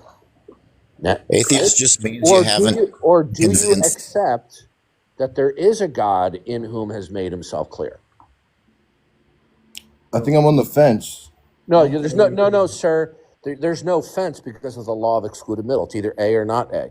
Either you accept that there is a God in whom has made himself clear, or you do not accept that there is a God who has made himself clear. Which is it? I'll lean towards no then. Okay, so then you've made a judgment that there is not a God in whom has made himself clear. So you have made a judgment that one of two possible ranges of God do not exist. Yet you're claiming you're not making any judgments about God. But you've also made a judgment about a God who does not make himself clear, okay, in that it is not necessary to reference the necessity of God. You do not accept the necessity of God as an ultimate causal first principle for everything, do you? If you don't accept the necessity of God as the causal first principle for everything, you have made a judgment about the necessity of God. So either God, I have just walked you through and shown you that either God, one who does reveal himself versus one who doesn't reveal himself, you have made a judgment that neither one of those gods exist. That's a contradiction to your agnostic claim. Right, but don't you think if I don't have adequate information, Okay, bye. What? Kill yourself. Yeah, Please answer, Darth. if you're that lacking in intelligence, You kicked the wrong person, Darth. No, Darth, you kicked the wrong person. Hold It on. was John. We can have a John was the dialogue. one who was. Well, the other person you can request back up. We're going to remove John. Okay. Yeah, remove John. Okay, so John claimed he's not making a judgment, but I demonstrated that he has made a judgment about only of two possible views on God. And he's made a judgment that neither one of those are true. Okay? Now, a judgment about God need not be explicit. It can be implicit. Okay? Are we clear? So the agnostic claim to not make a judgment about God is not true. They're fooling themselves. They have made a judgment that there is They not really a God. are. Darth, you would say like these agnostics are really atheists, right? Because you can either believe in the God world or not. They're an atheist in practice. They may not self-identify as an atheist, but they are making a judgment either explicitly or implicitly in regards to the necessity of God.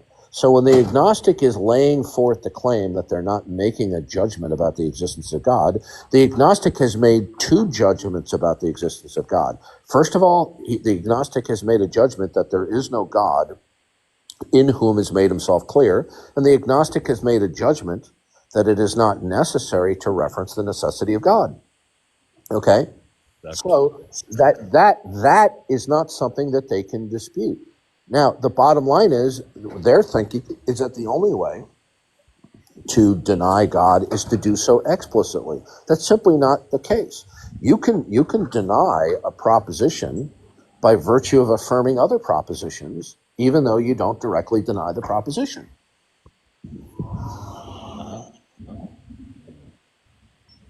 All right, guys, I'm going to take a break. I'll be back later. Darth, yep. I think I will too as well. God bless both of Sounds you. like a good idea. I've been streaming for almost 3 hours.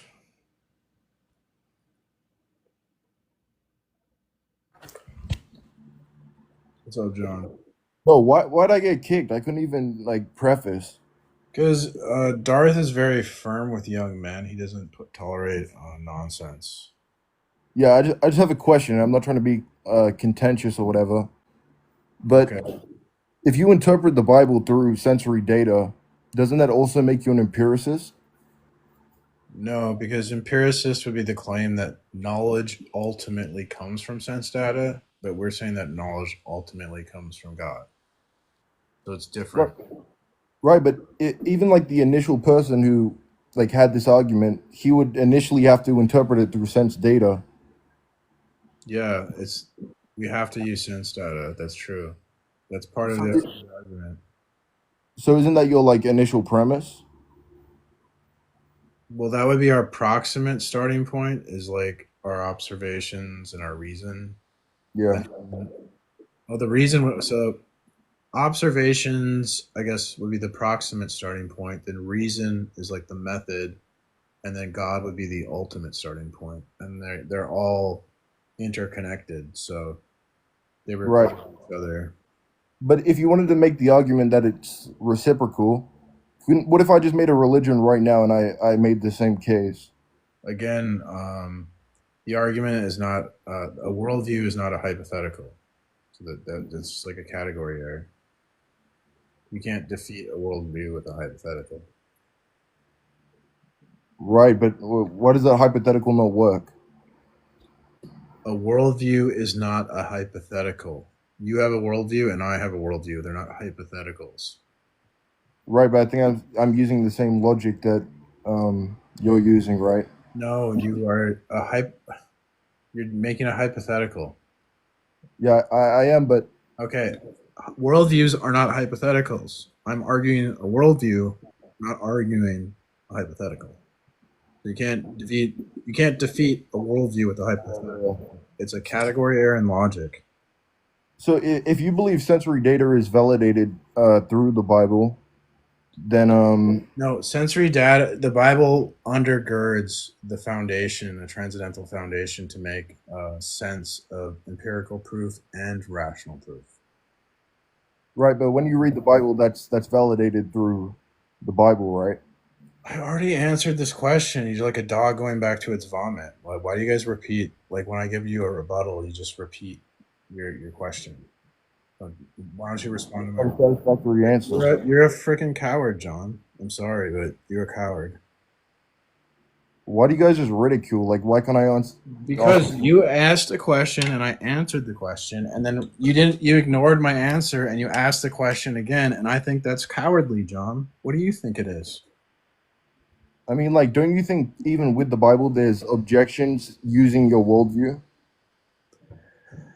John, you asked a question and I answered the question, and then instead of addressing my answer to your question, you cowardly asked the same. I'm not trying to steamroll. Is that not cowardly? I'm not trying to steamroll. I'm just asking questions. And I asked you a question. Are you a coward? Is that move a coward move? No, I don't think so.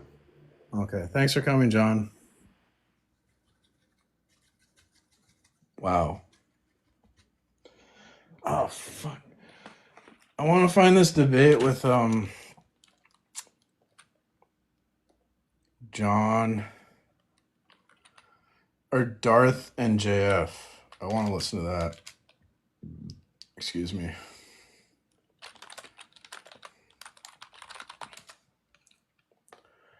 I can't remember that guy's name though. Is it JF or RF?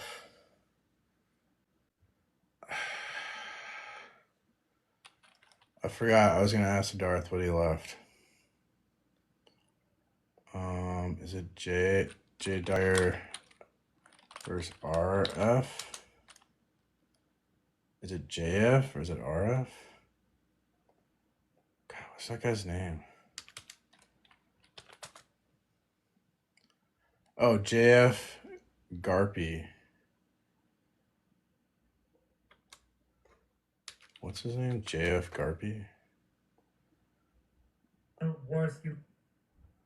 This was a good debate. This guy only has 35 subs, and this debate has 35k views because Warski's channel shut down. Okay, so Darth Dawkins versus JF Garipi.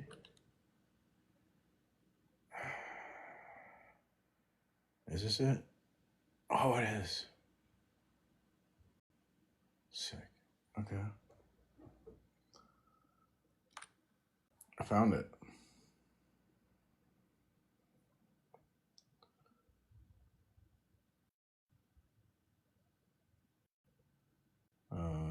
John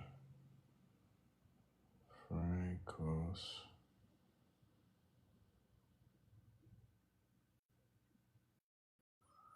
All right, I found it. Let's listen to that. Circle. Dude, John, whatever, dude. You're a coward. You won't even answer one question. You're like pathetic. You know what? We don't need you because Christians have balls. Yeah, I think it's just gonna be. You can't be a coward. How have I already like?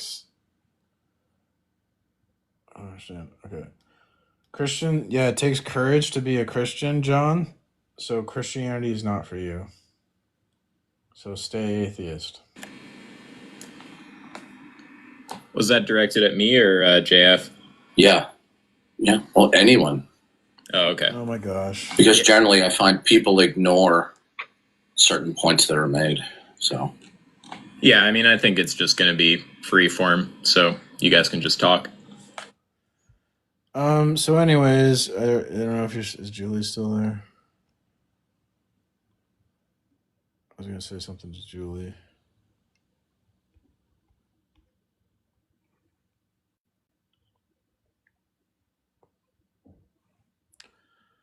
Hey, Miranda.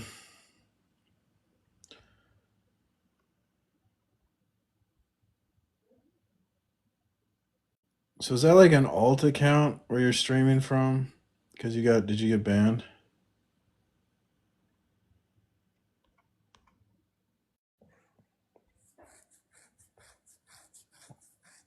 Oh, I've been live for like 3 hours. It's been pretty good. Darth was here for a while, and we reviewed a debate between JF and like this famous atheist goof. Oh, nice. Yeah, that happened to me yesterday. It's like a daily thing on TikTok, I guess. You just part of a TikTok live streamer is just appealing. So I was just gonna play this. I was probably gonna wind down my live, but there's this debate. Darth mentioned I want to listen, so I figured I'd just play it for the live. Because Darth said he demolished this guy, or the guy admitted he lost. But I can't imagine that. I'm sure. I bet the guy was being sarcastic. Maybe Darth didn't. We'll see. Gentlemen, hello, gentlemen. How are you doing? I'm doing Good. great. And I guess you guys may be aware of each other. Darth, you might know JF. You guys should, introduce each other, let each other know sort of what you do, relevant qualifications, anything of interest. Yeah, I'm familiar with JF. Yeah, just for the audience. Well, I'm a Christian fundamentalist, and I debate on the internet, informal debates, that is, for Christian theism and against all worldviews that deny Christian theism. Yeah, and same for you, JF. Right. Just give us a basic idea of what you do. So I am a biologist. I am a thinker on the question of the emergence of life. Most importantly, perhaps for this debate, I'm just a man who looks at the world and sees evolution as a satisfying explanation for the diversity of life on. I'm Okay. just a man. Well, I'm not going to moderate at all. I don't like being involved, so you guys just go ahead. I know the areas of disagreement are Christianity and evolution, I'm not so gonna whoever wants to moderate, start, just so go crazy and I'll step Yeah. back. You said you're a biologist. Do you have a degree? Yes, I have an undergrad in biological science and then a PhD in neuroscience. And then I have done evolutionary work with monkeys and postdoctoral work at Duke University. And then I've been in clinical practice in psychiatry, doing research on genetics and mental illness. And I also have my book, The Revolutionary Phenotype, which is a completion of Richard Dawkins' work, particularly on the question of the emergence of life and how genetic codes evolve. Are you an atheist? Yes, I'm an atheist in that I don't have a belief in an intelligent being intervening on the events of planet Earth for the last few billion years. I don't see any evidence or I don't see any sign that we should refer or that we must invoke a supernatural entity to explain the events of planet Earth. How did you determine that dependent facts don't stand in causal relations to God as the origin? This is 5 years ago, by the way. Sorry, can you clarify what that means? I'm not sure I understand. Well, you said you don't see evidence for God, which means you made a determination that facts need not reference God as the ultimate starting point. How did you determine that? Well, it's mostly a matter of logical interpretation of all the evidence we see. So essentially, if I had seen an ant coming out of the sky and playing with the genome of salamanders, then I would be forced to say, well, there must be some hand in the sky. It must be some sort of agent controlling it. I don't see any of that. I don't see anything that necessitates a divine intervention in the universe. You basically stated that facts for their viability and intelligibility don't require referencing God. You still haven't told me how you determined that. Well, it would be a series of facts that I would observe in the universe that would necessitate God. That is, there would be no possible other explanation. You're not understanding the question. There's two positions that can be taken and not a third. Either facts must by necessity reference God as the origin point, as the ultimate, or facts do not need to reference God as the ultimate for their existence as dependencies. Your position is facts do not require referencing God as the ultimate origin point. Is that your position? Absolutely. The fact that how did you determine that? Well, none of them necessitate mathematically or logically a divine intervention. In other words, alternative explanations to God exist. You're making the same claim. Okay, how do you know? Well, first of all, offering alternative explanations. We're talking about God as the ultimacy of reality. Okay, this is a recording from Darth. Asked me if I listened to this debate, and I said no. This is 5 years ago, so I'm just ending the stream. But I kind of wanted to hear this debate because he told me the guy admitted he got destroyed, from which all dependent facts derive. Now, if you do not accept that and you say God is not the reference point, by the way, the guy he's debating is Jean Francis Garipi. I can't speak French, but he's a big YouTuber. He's got a big following. He's atheist. Ultimacy of reality from which all dependent facts flowed. Then what you're going to have to tell me is, do you know what the origin point of all things that begin is, since you have ruled out God? Do I know the ultimate origin point? No, I do not know, for example, why the universe exists. Yeah, then how did you rule out God as the origin point? Well, it's not that I ruled it out. It's that I Yes, said you I have. don't see any facts that necessitates God. You're It's a not different. understanding. You're not understanding the issue, okay?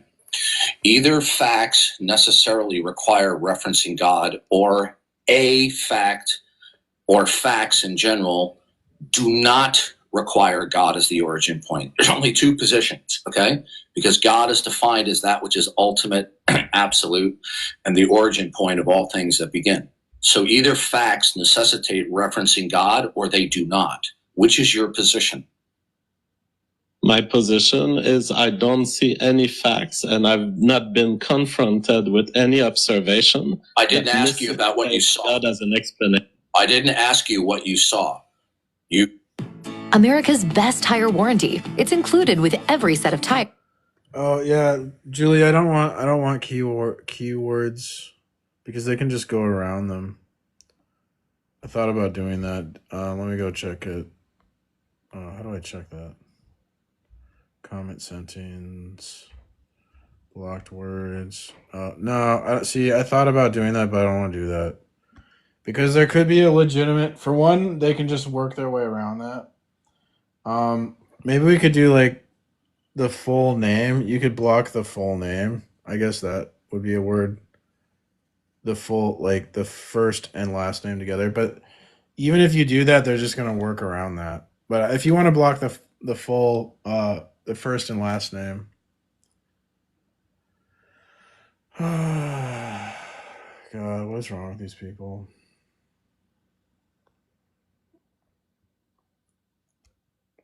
Complete weirdos.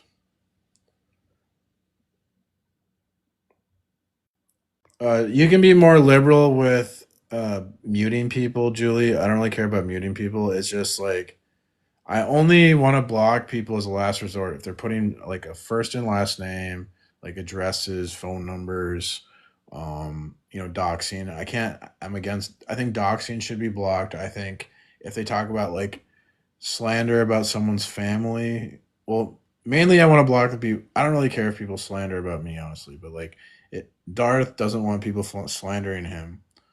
And Darth is my partner, my co-host, so I have to like respect, So I think that's reasonable. Like if they talk about their slander Darth and his family and all that crap, I think that's reasonable to block them. But I like free speech. I don't like censorship, so I don't want an echo chamber. But there are lines, like obviously like doxing someone I think is reasonable to block, because that could lead to like there's so many people that hate Darth, he could get swatted or something, for example, right? And if someone gets swatted, like they could get unalived, and I don't want that to happen to anyone, including Darth. I know he's a big meanie bully, but I still don't want him to be unalived. Okay, I don't think he deserves that. I don't. Why do you? Jesus, people are so special. People. Anyways, stupid commercials. I'm gonna have to. I guess if I'm gonna play YouTube clips on my live, I'll have to pay to get ad-free YouTube, because this is embarrassing me. Propositional that facts need not reference God for their metaphysical. I'm sitting here listening to ads like a blue collar person or something. I'm better than that. I'm just kidding. Existence, viability, and intelligibility. Is that your position? I'm not sure I have a metaphysical position on this. You're trying to bring me on a territory. Of course you do. Okay. God is a worldview. God entails the creator-creation distinction. Have you ever heard it defined that way?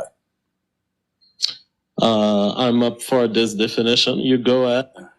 Right. Now, the creator-creation distinction is a worldview. Do you understand? Okay. Do you have that worldview? The distinction between creator and creation. No, it's not a particularly important semantic distinction. Okay, so you do not accept that worldview, right? So you're an atheist. Well, you do not accept. Oh, by the way, Julie, don't feel like any obligation to mod. Like if you want to leave, you don't have to be here. I appreciate your help, and you're awesome. Thank you. You do not accept the creator-creation distinction, right? What does that entail? It seems that you're talking about a worldview where I see a semantic I'm asking you a distinction. simple question. Do you accept or do you not accept the creator-creation distinction as defined as I God? accept nothing that comes from a random guy on the internet asking me to take position on things that he hasn't. Is your worldview, does it entail the creator-creation distinction? No, none of my worldview requires a creator creation. So that's all I need to know. It's a simple question. Now, whatever worldview that you do not accept, you deny in virtue of whatever worldview you're speaking from. Okay? Do you understand? That's due to an application of the law of excluded middle to worldviews. Okay? Whatever worldview you do not accept, you deny in virtue of the worldview that you're speaking from. Do you understand? It depends. I think that you are splitting things to be logically either true or false. When I talk of these things, I like to think of possible. I'm not hearing a clear answer. I asked, do you understand what I said? I do not care about answering this question since you're trying to. It is a relevant question. The creator-creation distinction. It's not a false dichotomy, sir. What's the false dichotomy? What's the third alternative? The alternative is that there are facts that I can see in the world that can lead me to think to possible world. Yeah, you're speaking. Yeah, you're just giving me rhetoric, right? You're giving me rhetoric right now. So let's simplify. No. It is not rhetoric to recognize that multiple theories can explain the world as it is. Right. You're So we're going to get down. You're a very as we say in disgusting America, person to talk. Okay. As we're going to get down to brass tacks, because I've listened to you debate before, and you're very gifted at filibustering. Now, you do not accept the creator-creation distinction. Therefore, your worldview entails being not the creator-creation distinction. Do you understand that? No, I do not care about these distinctions.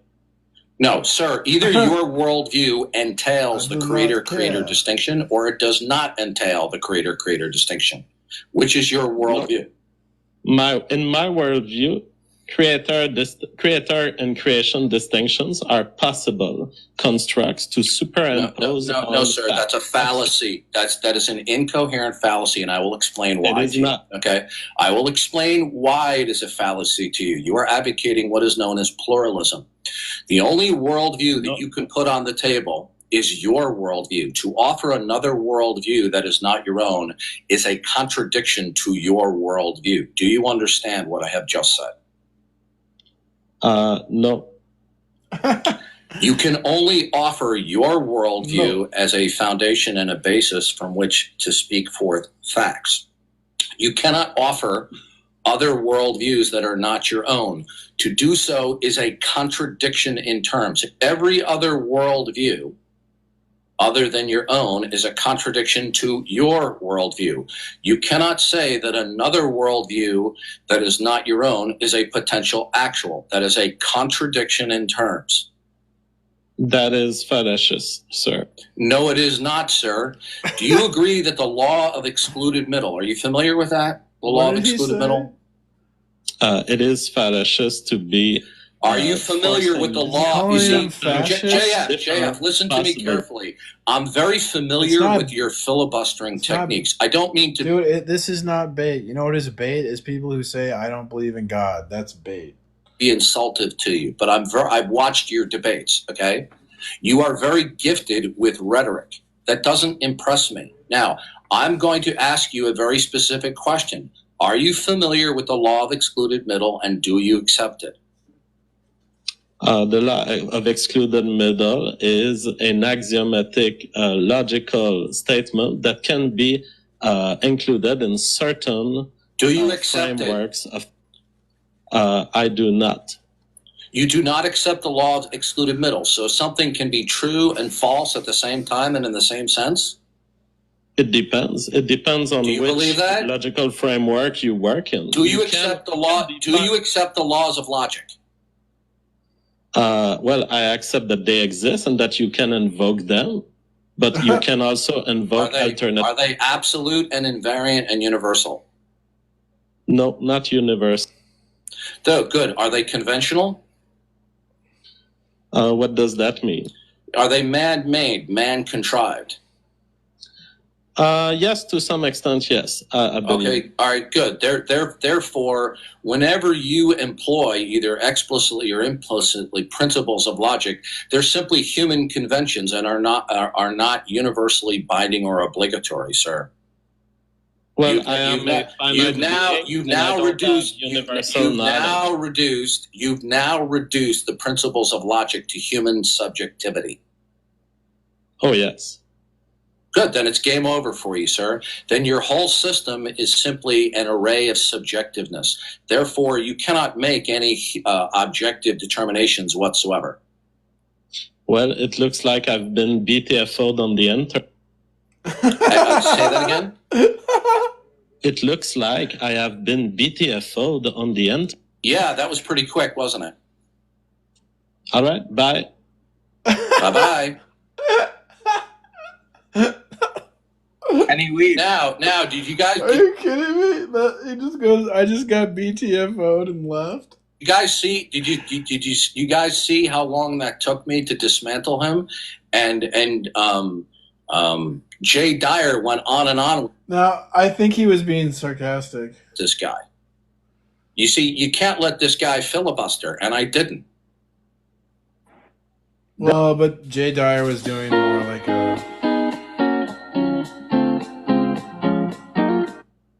Jay Dyer was doing like a moderated discussion, so Jay Dyer had a moderator. So you kind of have an advantage there, Darth, because you were the moderator in that situation. So that is an equivocation, Darth. I'm gonna tell Darth that he made an equivocation fallacy. But then he'll probably like defeat me. I don't think I could win a debate versus Darth, but I would argue he's making an equivocation there because Jay had a moderator. Jay wasn't the moderator of his debate. Although Jay's moderator was pretty useless, so maybe yeah, I don't know. Maybe I'm wrong on this one. I mean, no, because he did try to like step in and moderate sometimes. Although he was a bad moderator, but it was a moderator. So it's a little bit different where Darth is the position where Darth's kind of the moderator. Watch Darth debate Destiny. Actually, I was thinking that, wow, Destiny's debate with Darth is 37 minutes long. Yeah, actually, I think we'll go over. I'm going to do this when I have Darth on in the future, and no one's requesting to come up. All the TikTok atheists are scared. We're going to start doing this where I will play a YouTube debate that, like, Darth versus Destiny. That's what I want to do. And so we can listen to Darth debate big name atheists. We don't have to just talk about it. We'll actually listen to the interaction with Darth with the big name PhD smarty pants atheists or the pop atheists like Destiny, and we can Darth can provide like commentary. It could be like a DVD movie commentary. So we'll do that live, and those will start going up on YouTube. PMARS versus Atheism. Also, I have a second account. Just PMARS that I'm going to be streaming from if anyone wants to sub to that, because I think this account, I suspect, might be shadow banned, or maybe my content sucks. It couldn't be my content, right? My content's the best. What? But I try to post my live streams to my YouTube account if anyone cares. So there's that. That's a thing. How come God doesn't do anything? Well, that's just like your opinion, man. Jeez. Yeah, there's like some guy that's like crazy obsessed lately. And he's got 1 million accounts. I've blocked like 30 accounts today. Probably more. I don't know how they. I guess it's really easy to make a TikTok account and then go and type in the chat. So, yeah, I need to go take a shower because I gotta wash the stench of atheism off me. I reek right now. So, thanks for coming, everybody, and have a, I wish you well. Have a nice day.